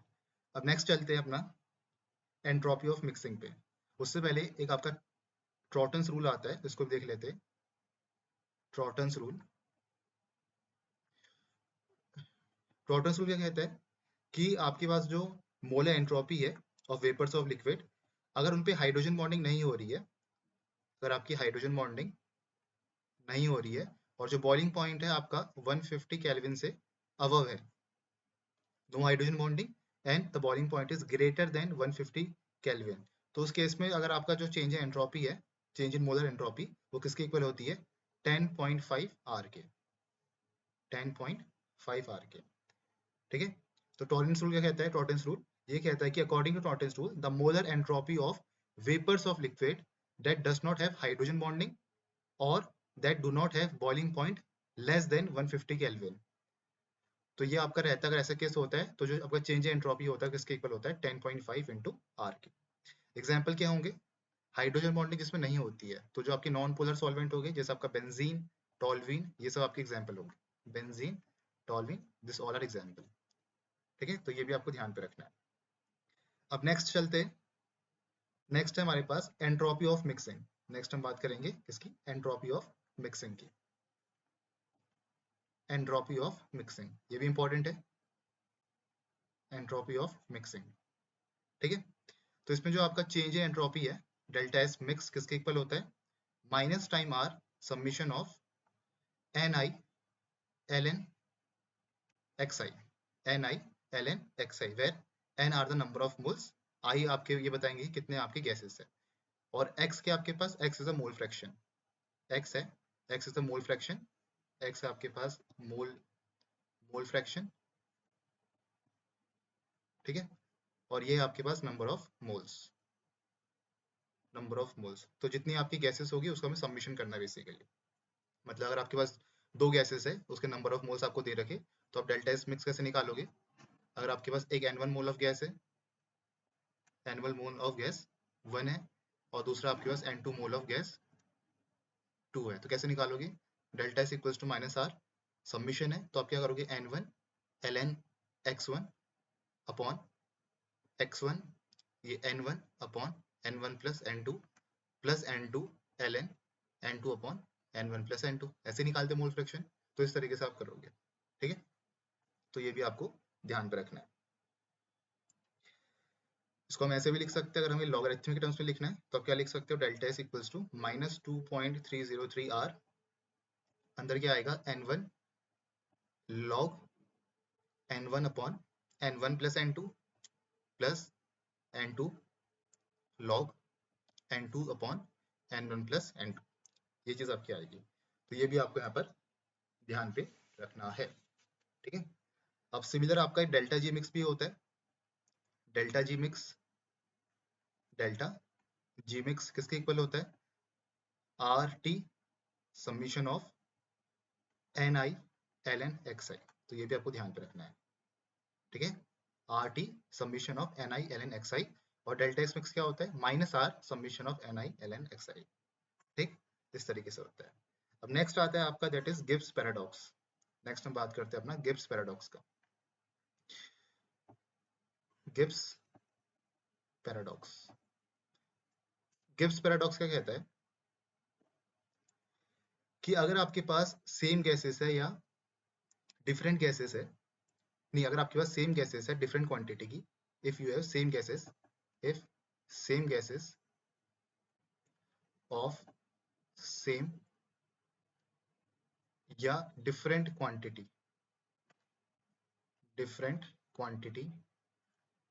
को हम मिक्स कर रहे हैं, को हम मिक्स कर रहे हैं, तब क्या होता है, if same gases of same और डिफरेंट क्वांटिटी आर मिक्स्ड, तो उस केस में क्या होता है, तो जो आपका डेल्टा एस मिक्स होता है it is equal to zero and delta G mix is also equal to zero. इस बात को ध्यान रखना है। अगर आपके पास फॉर एग्जाम्पल दो गैसेस है, एक N2 गैस है और दूसरा हम O2 गैस ले रहे हैं। एक हमने लिया यहाँ पर 1 mole of N2 gas plus for example 3 mole of N2 gas, दोनों को हमने मिक्स कर दिया, दोनों को हमने मिक्स कर दिया। तो इस केस में क्या आएगा आपका, इस केस में जो आपका चेंज इन एंट्रोपी होगा, डेल्टा एस मिक्स और डेल्टा जी मिक्स दोनों आपके जीरो के इक्वल होंगे, ठीक है। तो यही आपका गिब्स पैराडॉक्स बोलता है कि अगर आपके पास सेम टाइप ऑफ गैसेस है, यहाँ भी नाइट्रोजन गैस है, यहाँ भी नाइट्रोजन गैस है, तो अगर हम उसका सेम मोल्स ले रहे हैं, डिफरेंट मोल्स भी ले रहे हैं, लेकिन गैसेस सेम है, तो उसका डेल्टा एस और डेल्टा जी मिक्स आपका जीरो के इक्वल होता है। सिमिलरली अगर मैं ऐसा करूं, अगर आपके पास 1 मोल ऑफ O2 है प्लस आपके पास 1 मोल ऑफ O2 है, दोनों को हमने मिक्स कर दिया, तो यहाँ भी क्या होगा, आपका डेल्टा एस मिक्स और जो डेल्टा जी मिक्स है वो आपका जीरो के इक्वल रहेगा, ठीक है। तो ये चीज आपको ध्यान देनी है। दूसरी बात, जो आइडल मिक्सिंग का केस होता है, आइडल मिक्सिंग में क्या होता है, आइडल मिक्सिंग में हमें पता है जो आपका डेल्टा एक्स मिक्स होता है वो आपका पॉजिटिव होता है, it is greater than zero, delta S mix is positive. और डेल्टा जी मिक्स क्या होता है, स्पॉन्टेनियस होना चाहिए, that is negative, delta G mix is negative, ठीक है। और कंडीशंस क्या होती है आइडल मिक्सिंग की, देखो, आइसोथर्मल होना चाहिए, टेम्परेचर शुड बी कांस्टेंट, और फिर क्या आपका आइसो बारिक भी होना चाहिए, प्रेशर शुड बी कांस्टेंट, ठीक है। Temperature constant, pressure constant, delta S mix should be positive, delta G mix should be negative, और क्या होना चाहिए, जो और आपके और स्टेट फंक्शंस है, डेल्टा यू मिक्स किसके इक्वल होता है, जीरो के इक्वल होना चाहिए, delta H mix should be equal to zero and delta, और क्या बोलेंगे, डेल्टा यू मिक्स हो गया और डेल्टा एच मिक्स हो गया।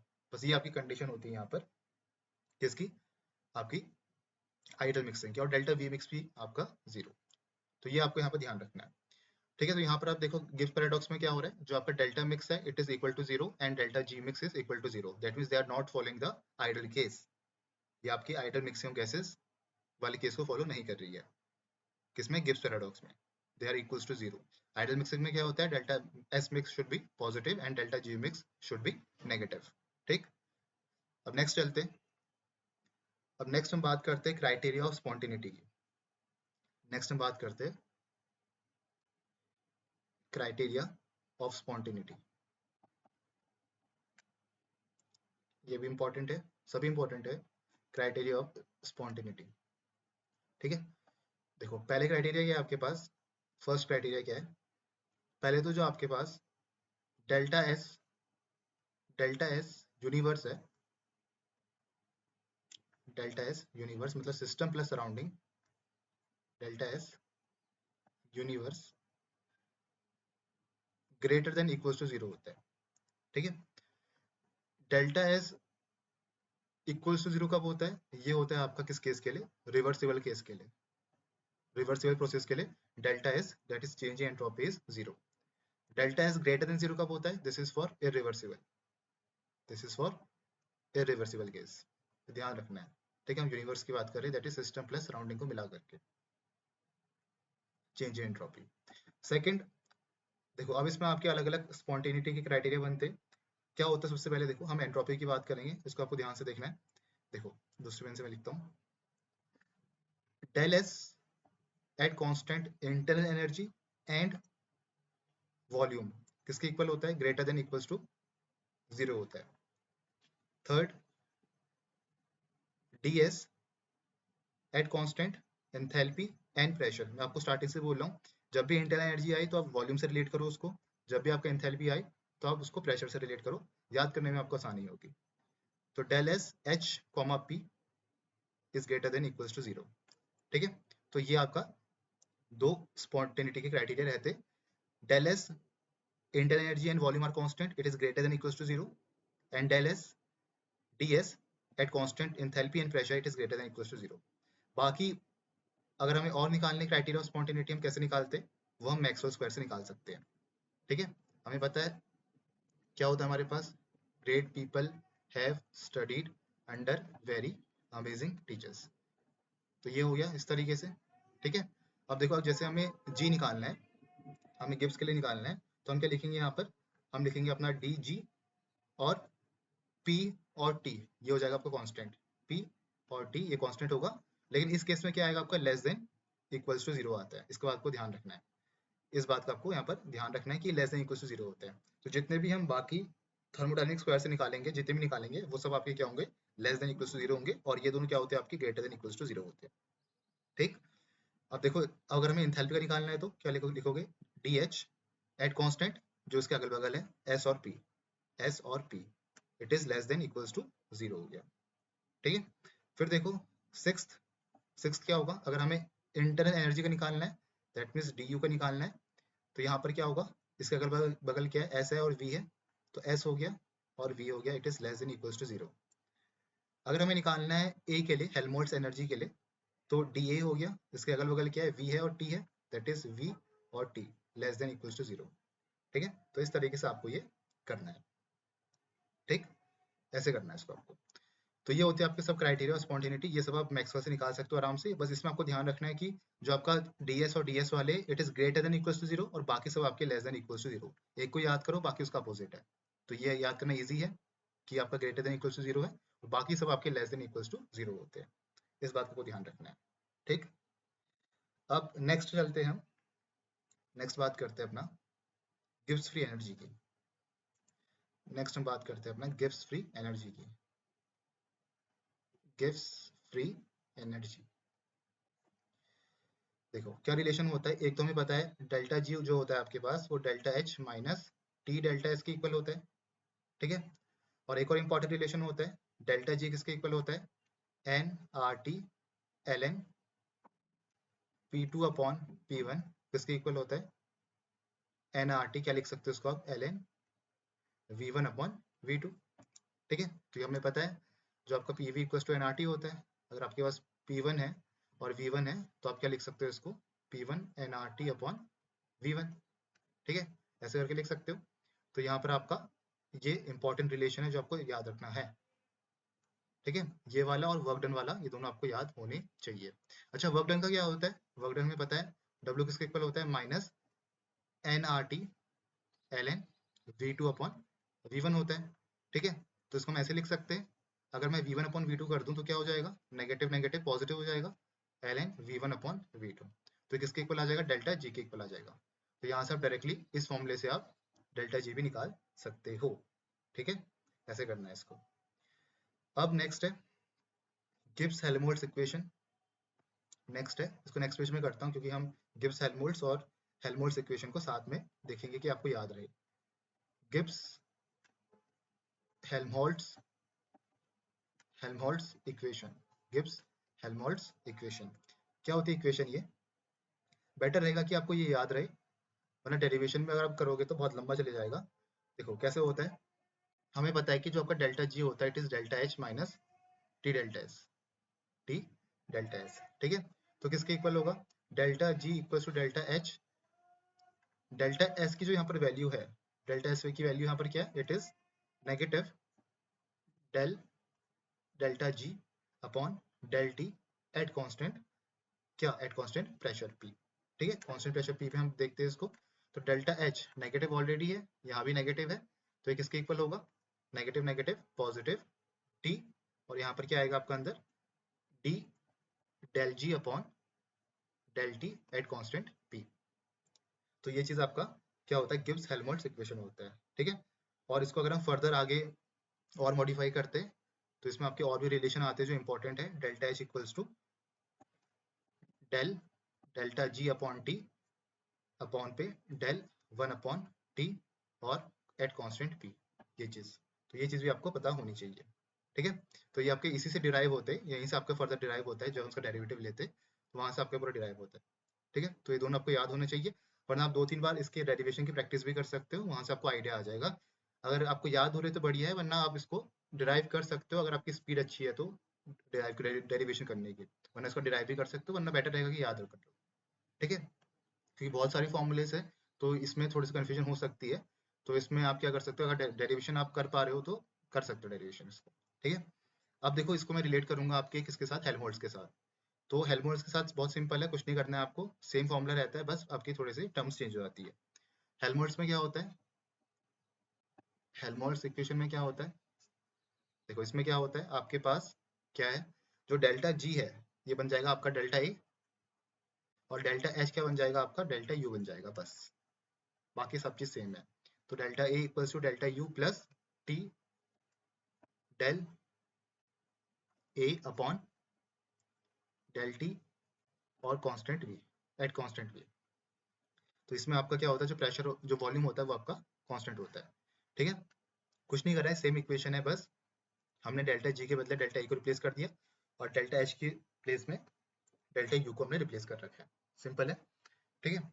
और सिमिलरली हम इसको भी कर सकते हैं, ये वाली इक्वेशन को, डेल्टा एच को रिप्लेस कर दो डेल्टा यू से, किसके इक्वल होगा, डेल, और डेल्टा जी के प्लेस में डेल्टा ए बाई टी, और नीचे क्या आएगा, del one by T at constant volume.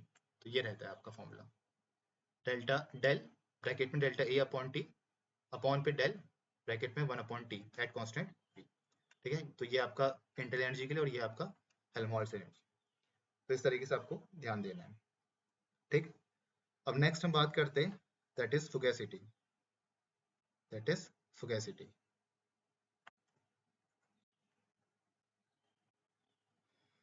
फुगेसिटी में आपके 2-3 इंपॉर्टेंट फॉर्मूलेस है जो आपको ध्यान पे रखने हैं, ठीक है। पहली बात तो आपका जो फुगेसिटी है वो हमें क्या बताता है, होता है कि आपका फुगेसिटी, जैसे हम एक्टिविटी बात करते हैं अपने इलेक्ट्रोकेमिस्ट्री पे, वैसे ही आपके यहाँ पर फुगेसिटी होती है जो आपको इफेक्टिव प्रेशर बताता है real gas, effective pressure of the real gas, effective pressure of real gas, ठीक है। तो इसमें जो इक्वेशन है पहले हम वो देख लेते हैं। जो आपकी फुगेसिटी है वो किसके इक्वल होता है, fugacity is equal to phi P, ठीक है। जहां पर जो आपका फाई है this is fugacity coefficient, this is fugacity coefficient, and P is the pressure and F is fugacity, ठीक है। तो लो प्रेशर में क्या होता है, at low pressure, at low pressure में क्या होता है, जो P है वो आपका जीरो की तरफ टेंड करता है, तो इससे आपका जो फाई है fugacity coefficient it tends to one. तो यहाँ पर जो फाई की वैल्यू जाती है वन होती है, और आपका जो एफ होता है वो पी के इक्वल आता है, ठीक है। जैसे हम सेम उसमें करते हैं आपका, किस में करते हैं आपका एक्टिविटी वाले में, कि आपका जो ए है इट इज गामा सी।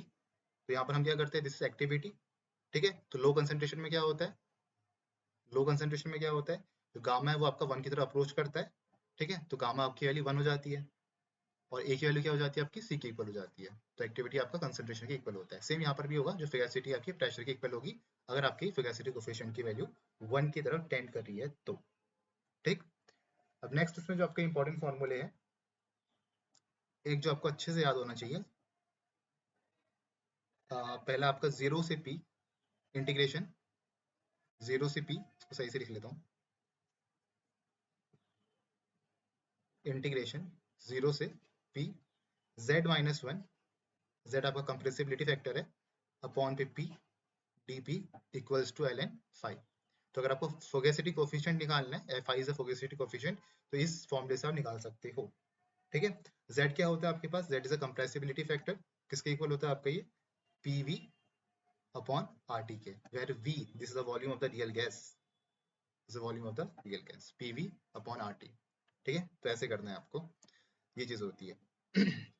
अब नेक्स्ट क्या है, ये आपके पास फॉर्मूला हो गया। अब नेक्स्ट आपकी कुछ कंडीशंस आती है, दो केस आपके बनते हैं लो प्रेशर और हाई प्रेशर के, उसको भी हम देख लेते हैं। लेकिन उससे पहले पहले हम बात करते हैं आपका, अगर आपके पास ये है आइडियल गैस की हम बात कर रहे हैं, अगर हमें केमिकल पोटेंशियल के टर्म्स में लिखना है तो हम क्या लिखते हैं? अगर हमें अपने आइडियल गैस को केमिकल पोटेंशियल के टर्म्स में लिखना है तो हम क्या लिखते हैं? Mu equals to mu naught plus R T L N P upon P naught. ठीक है, म्यू आपके पास क्या it is? Chemical potential. Mu naught क्या आपके पास? म्यू नॉट को हम लिख सकते हैं अपना, ये आपका जब प्रेशर कितना है, प्रेशर की वैल्यू जो आपकी 1 है, बी नॉट और पी नॉट जब आपकी प्रेशर की वैल्यू यहाँ पर 1 है उस केस में है। ठीक है, बेसिकली जो आपका केमिकल पोटेंशियल होता है किसके इक्वल होता है? It is equal to G upon N. G is the गिव्स free energy upon number of moles. किसके इक्वल है? केमिकल पोटेंशियल के। ठीक है, अगर हमें रियल गैस के लिए लिखना है, फॉर रियल गैस के लिए क्या होता है? रियल गैस के लिए होता है mu equals to mu naught plus R T L N F upon F naught. इस केस में हम फुगैसिटी की बात करते हैं एफ अपॉन एफ नॉट की। ठीक, तो एफ आपका क्या होगा? फुगैसिटी है। एफ नॉट क्या बोल सकते हो आप? जैसे म्यू नॉट आपके पास क्या, this is standard chemical potential. जैसे हम इसको ऐसे लिख सकते हैं mu not equals to G not upon N. तो जी नॉट क्या आपके पास? This is standard gives free energy. ठीक है, जिसमें आपका प्रेशर आपका 1 बार होता है एट एनी गिवन टेम्परेचर, और म्यू नॉट की आपका स्टैंडर्ड केमिकल पोटेंशियल हो गया। तो इस तरीके से हम इसको लिख सकते हैं। तो ये दोनों फॉर्मुलेज भी आपको अच्छे से पता होने चाहिए। ठीक है, ये भी इंपॉर्टेंट है और आपका ये भी यहाँ पर इंपॉर्टेंट है। अब नेक्स्ट है, नेक्स्ट हम बात करते हैं आपके लो प्रेशर और हाई प्रेशर में क्या केस होता है। Case 1, at low pressure, at low pressure. ठीक है, लो प्रेशर में क्या होता है? लो प्रेशर या मॉडरेट प्रेशर पे, एट लो प्रेशर और मॉडरेट प्रेशर में क्या केस बनता है? जैसे हमने पहले देखा था आपका किसके लिए,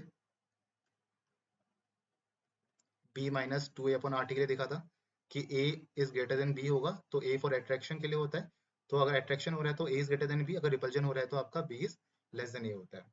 ठीक है, सेम आपका यहाँ पर होगा। अगर आपका अट्रैक्शन हो रहा है, अगर आपका अट्रैक्टिव फोर्स लग रहे हैं तो इस केस में क्या होगा? अगर आपकी अट्रैक्टिव फोर्स ज्यादा है देन रिपल्सिव फोर्स तो उस केस में क्या होगा? ए इज ग्रेटर देन बी। ठीक है, तो यहाँ से जो हमारा रिलेशन आता है, यहाँ से हम देखते हैं कि जो आपका एफ आता है, यहाँ पर एफ आपका लेस देन होता है पी के इक्वल, लेस देन होता है पी के। जो फिगैसिटी होती है वो आपकी प्रेशर से लेस होती है। दैट इज, इसका मतलब क्या होता है कि लो प्रेशर और मॉडरेट प्रेशर में क्या होगा? जो फोर्स ऑफ अट्रैक्शन है वो आपका डोमिनेट करता है। दैट इज कि आपका लो प्रेशर में फोर्स ऑफ अट्रैक्शन डोमिनेट करेगा। तो जो आपकी एस्केपिंग टेंडेंसी होती है रियल गैस की, this is escaping tendency of real gas, escaping tendency of real gas, ये क्या होती है? It is less then that of the ideal gas. क्योंकि ये वाला केस किसके लिए? आइडियल के लिए, और फुगैसिटी जहां पर आ गया वो आपका रियल के लिए। तो जो एस्केपिंग टेंडेंसी होती है रियल गैस की, it is less then that of ideal, ideal gas. कब? एट लो प्रेशर पे। तो at low pressure escaping tendency of real gas is less then that of the ideal gas. ठीक है, ये case 1 है। Case 2 क्या होता है? अगर आपके पास हाई प्रेशर है, हाई प्रेशर में क्या होगा? जो रिपल्सिव फोर्स है they are more stronger than attractive force. तो इस केस में क्या होता है? बी की value is much much greater than A. तो यहाँ पर हमें क्या मिलेगा कि जो एफ है वो आपका पी से ग्रेटर आता है, F is greater then P. ठीक है, तो इस केस में क्या होगा? जो एस्केपिंग टेंडेंसी होगी रियल गैस की, एस्केपिंग टेंडेंसी होती है रियल गैस की, वो क्या होता है? ग्रेटर होती है than that of ideal gas. ठीक है, तो ये भी आपको ध्यान पे रखना है। अब नेक्स्ट है लास्ट टॉपिक जो इसका बचता है वो आपका केमिकल पोटेंशियल का बचता है, जो आपको ध्यान पे रखना है। देखो हम बात करते हैं केमिकल पोटेंशियल की। नेक्स्ट है आपका last topic, that is chemical potential, that is chemical potential. ठीक है, जिसे हम रिप्रेजेंट करते हैं म्यू से। सबसे पहले जो आपका केमिकल पोटेंशियल जो होता है ये आपका इंटेंसिव प्रॉपर्टी है। Chemical potential is an intensive property. ये आपकी एक इंटेंसिव प्रॉपर्टी होती है। किसके इक्वल होता है ये? Del G upon del N आई। ठीक है, अगर आपके बहुत सारे कंपोनेंट्स है और अगर अगर मैं इस कंपोनेंट के लिए चाहिए, ith कंपोनेंट के लिए, तो हम लिख रहे हैं del G upon del N I at constant temperature, pressure, और बाकी एन आई के अलावा जितने भी आपके और कंपोनेंट्स हैं n j, where i is not equals to j. तो ये होता है। तो ये जो आपके पास यू है, दिस इज इंटेंसिव प्रॉपर्टी। हमें पता है कि अगर हम दो एक्सटेंसिव प्रॉपर्टी का डिवाइड करें, तो एक्सटेंसिव प्रॉपर्टी को, तो क्या मिलता है, हमें इंटेंसिव प्रॉपर्टी मिलती है। तो वही चीज यहाँ पर हो रही है कि आपके पास del G upon del N आई है, तो हमने क्या बोला, दोनों आपके पास एक्सटेंसिव है तो उसको हमें इंटेंसिव प्रॉपर्टी मिलती है। ठीक है, तो ये हम इसको इस तरीके से हम लिखते हैं, del G upon del N i, temperature constant, pressure constant, इन बाकी जितने भी कंपोनेंट्स है, where i is not equals to j. तो ये आपका रिलेशन रहता है। ठीक है, देन इसमें आपके और इंपॉर्टेंट चीजें बनती है, जैसे जैसे आपके पास क्या है, अब अगर आपके पास हमारे पास dg है, तो बाई मैक्सवेल थर्मोडायनेमिक्स को हम क्या लिखते हैं, S D T minus S D T plus V D P. साथ में क्या आता है, summation of I equals to 1 से k तक म्यू आई डी एन आई। ठीक है, सेकेंड है, अगर आपके पास dh है, किसके इक्वल होता है, V D P plus T D S plus summation of I equals to 1 से लेकर k mu I D N आई। ठीक है, वैसे ही डी ए के लिए अगर आपके पास मैक्सवेल से क्या आता है, minus S D T minus P D V plus summation of I equals to 1। Simple सा कुछ नहीं करना है आपको, mu I D N I को आपको सबमिशन करके ऐड कर देना सभी आपके मैक्सवेल वाले जो रिलेशन है उस पर। Del U equals to T D S क्या होता है साथ में, minus P D V plus summation of I equals to 1 से के तक mu I D N i, mu I D N i होता है। ठीक है, ये चीज आपको ध्यान पे रखनी है। अब देन इसके बाद क्या होता है, ये आपके रिलेशन हो गए। अब हम कुछ और इंपॉर्टेंट चीज की बात करते हैं। अगर आपके पास अल्फा इक्विलिब्रियम है बीटा के साथ, तो जो इसमें आपका इक्विलिब्रियम पे जो कंडीशन बनती है वो क्या रहती है, कि आपको जो म्यू अल्फा है, जो आपके केमिकल पोटेंशियल है अल्फा का, it is equal to the chemical potential of beta. ठीक है, ये चीज है। और क्या होता है, इक्विलिब्रियम पे आपका जो डेल्टा जी है, it is equals to zero. Equilibrium पे डेल्टा जी आपके पास जीरो होता है, वो हमें पता ही है।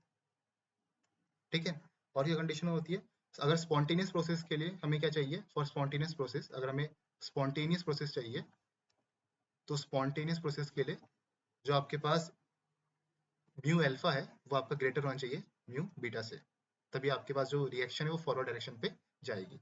तो जो इसका अल्फा है आपका mu alpha, chemical potential of this alpha, it should be greater than beta, तभी आपके पास वो फॉरवर्ड डायरेक्शन पे जाएगी और वो स्पॉन्टेनियस प्रोसेस को हम बोलेंगे। ठीक है, तो इस बात का भी ध्यान ध्यान रखना है। तो ये चीज है इसमें आपकी। लास्ट इसमें आपका एक और चीज बचती है, that is Gibbs Duhem equation. Gibbs Duhem equation, Gibbs Duhem equation. ठीक है, तो गिब्स डुहेम इक्वेशन क्या बताता है आपका, ये आपका रिलेट करता है पार्शियल मोलर क्वांटिटी को, आपके पार्शियल मोलर क्वांटिटी को ये आपका रिलेट करता है किसके साथ, to the composition of the mixture, to the composition of mixture, composition of mixture. ठीक है, क्या होता है, देखो कैसे लिखते हैं इसको इन जनरल। इन जनरल हम इसको ऐसे लिखते हैं कि अगर आपके पास कोई बाइनरी सिस्टम है, दो कंपोनेंट है आपके पास, कोई बाइनरी सिस्टम है, उसका हम केस ले लें, कैसे लिखते हैं, N one D Y 1, plus N two D Y 2, तो ये जो y में लिख रहा हूँ, this are the partial molar quantities, कोई भी क्वांटिटी हो सकती है, इंटर एनर्जी, इंथैल्पी, कुछ भी हो सकता है। ठीक है, किसके इक्वल होता है, जीरो के इक्वल होता है। तो ये आपका रिलेशन होता है of Gibbs Duhem equation. For example, अगर हमारे पास गिब्स फ्री एनर्जी है, तो उसके लिए हम कैसे लिखेंगे गिब्स डुहेम इक्वेशन को, n1 डी जी, और यहाँ पर क्या आएगा, यहाँ पर आपका 1, m plus n2 D G 2, m equals to 0। ऐसे ही हम इंटरनल एनर्जी के लिए लिख सकते हैं, और किसी के लिए हम यहाँ पर लिख सकते हैं एंथैल्पी के लिए हम ऐसे ही सिंपल लिखेंगे इक्वेशन। तो ये भी इंपॉर्टेंट इक्वेशन होती है, गिब्स डुहेम इक्वेशन। ठीक, ऐसे करना है आपको।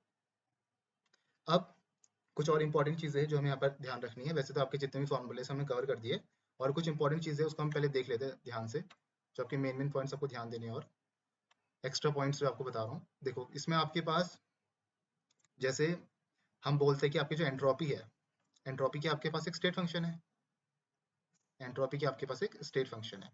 ठीक है, हमें ये पता है कि टेम्परेचर इंक्रीज करेगा तो एंट्रोपी क्या होती है आपकी, इंक्रीज करती है। जितना ज्यादा टेम्परेचर होगा उतना आपका रैंडम से ज्यादा होगी, रैंडम से ज्यादा होगी तो एंट्रोपी आपकी इंक्रीज करती है। ठीक है। लेकिन अगर हम बात कर रहे हैं चेंज इन एंट्रोपी की, अगर हम बात कर रहे हैं अपना चेंज इन एंट्रोपी की, तो चेंज इन एंट्रोपी में क्या होता है, डेल्टा एस। इसमें जो आपका टेम्परेचर से आपका रिलेशन रहता है वो क्या रहता है, delta S is inversely proportional to temperature. Delta S is inversely proportional to temperature. मतलब जितना टेम्परेचर हम बढ़ाएंगे उतना आपका चेंज इन एंट्रोपी क्या होती है, कम होती है। ध्यान देना। ठीक है। एंट्रोपी, अगर हम सिंपल एंट्रोपी की बात करें, किसी सब्सटेंस की एंट्रोपी की बात करें, तो वो टेम्परेचर इंक्रीज करने के साथ बढ़ेगी। लेकिन अगर हम चेंज इन एंट्रोपी की बात करें तो वो इनवर्सली प्रोपोर्शनल होती है 1/t। ठीक है। हमने देखा ना रिलेशन आपका, delta S equals to N C P upon T D T करके, T1 से T2। डेल्टा एस आपका इनवर्सली प्रोपोर्शनल है टेम्परेचर के। ठीक है। तो जितना टेम्परेचर बढ़ाओगे उतना आपका एंट्रोपी क्या करेगी, घटेगी, या जितना टेम्परेचर कम करोगे उतना एंट्रोपी आपकी बढ़ेगी। तो डेल्टा एस अगर जहां पर आए तो उसको आप टेम्परेचर के साथ इनवर्सली प्रोपोर्शनल करके रिलेट करोगे। अगर सिंपल एंट्रोपी पूछेगी सब्सटेंस की तो वैसे रिलेट करोगे। ठीक है। और क्या है देखो, एक आपका क्वेश्चन आया था प्रीवियस ईयर में, इसी से रिलेटेड आया था। अगर आपके पास रिएक्शन कुछ ऐसी दी थी कि यहाँ पर आपके पास 25 डिग्री सेल्सियस है, यहाँ पर आपके पास 55 डिग्री सेल्सियस है, ऐसी कुछ था आपका, और यहाँ पर 75 डिग्री सेल्सियस है। अब टेम्परेचर मुझे एग्जैक्ट याद नहीं है, लेकिन टेम्परेचर आपका इंक्रीज कर रहा था। तो 25 से लेकर 50 तक जो आपका चेंज इन एंट्रोपी है उसको डेल्टा S1 बोला था। 50 से लेकर 75 तक डेल्टा S2 बोला था। और हमें रिलेशन बताना था। अलग अलग ऑप्शन आपको दिए थे कि जो आपका डेल्टा S है हुआ वो S1 प्लस S2 के इक्वल है, या डेल्टा S जो आपके पास है वो S1 minus delta S1 minus delta S2 के इक्वल है। डिफरेंट डिफरेंट ऑप्शन आपको दिए थे। ठीक है। तो हमें कैसे करना था इस टाइप के क्वेश्चंस को, देखो अगर हम 25 डिग्री सेल्सियस की बात करें यहाँ पर, तो यहाँ पर मान लो कि एंट्रोपी आपकी S1 है। ठीक है। कि एस ए मान लो, और यहाँ पर मान लो कि आपकी एंट्रोपी एस बी है, और यहाँ पर मान लो कि एंट्रोपी आपके पास एस सी है। ठीक है।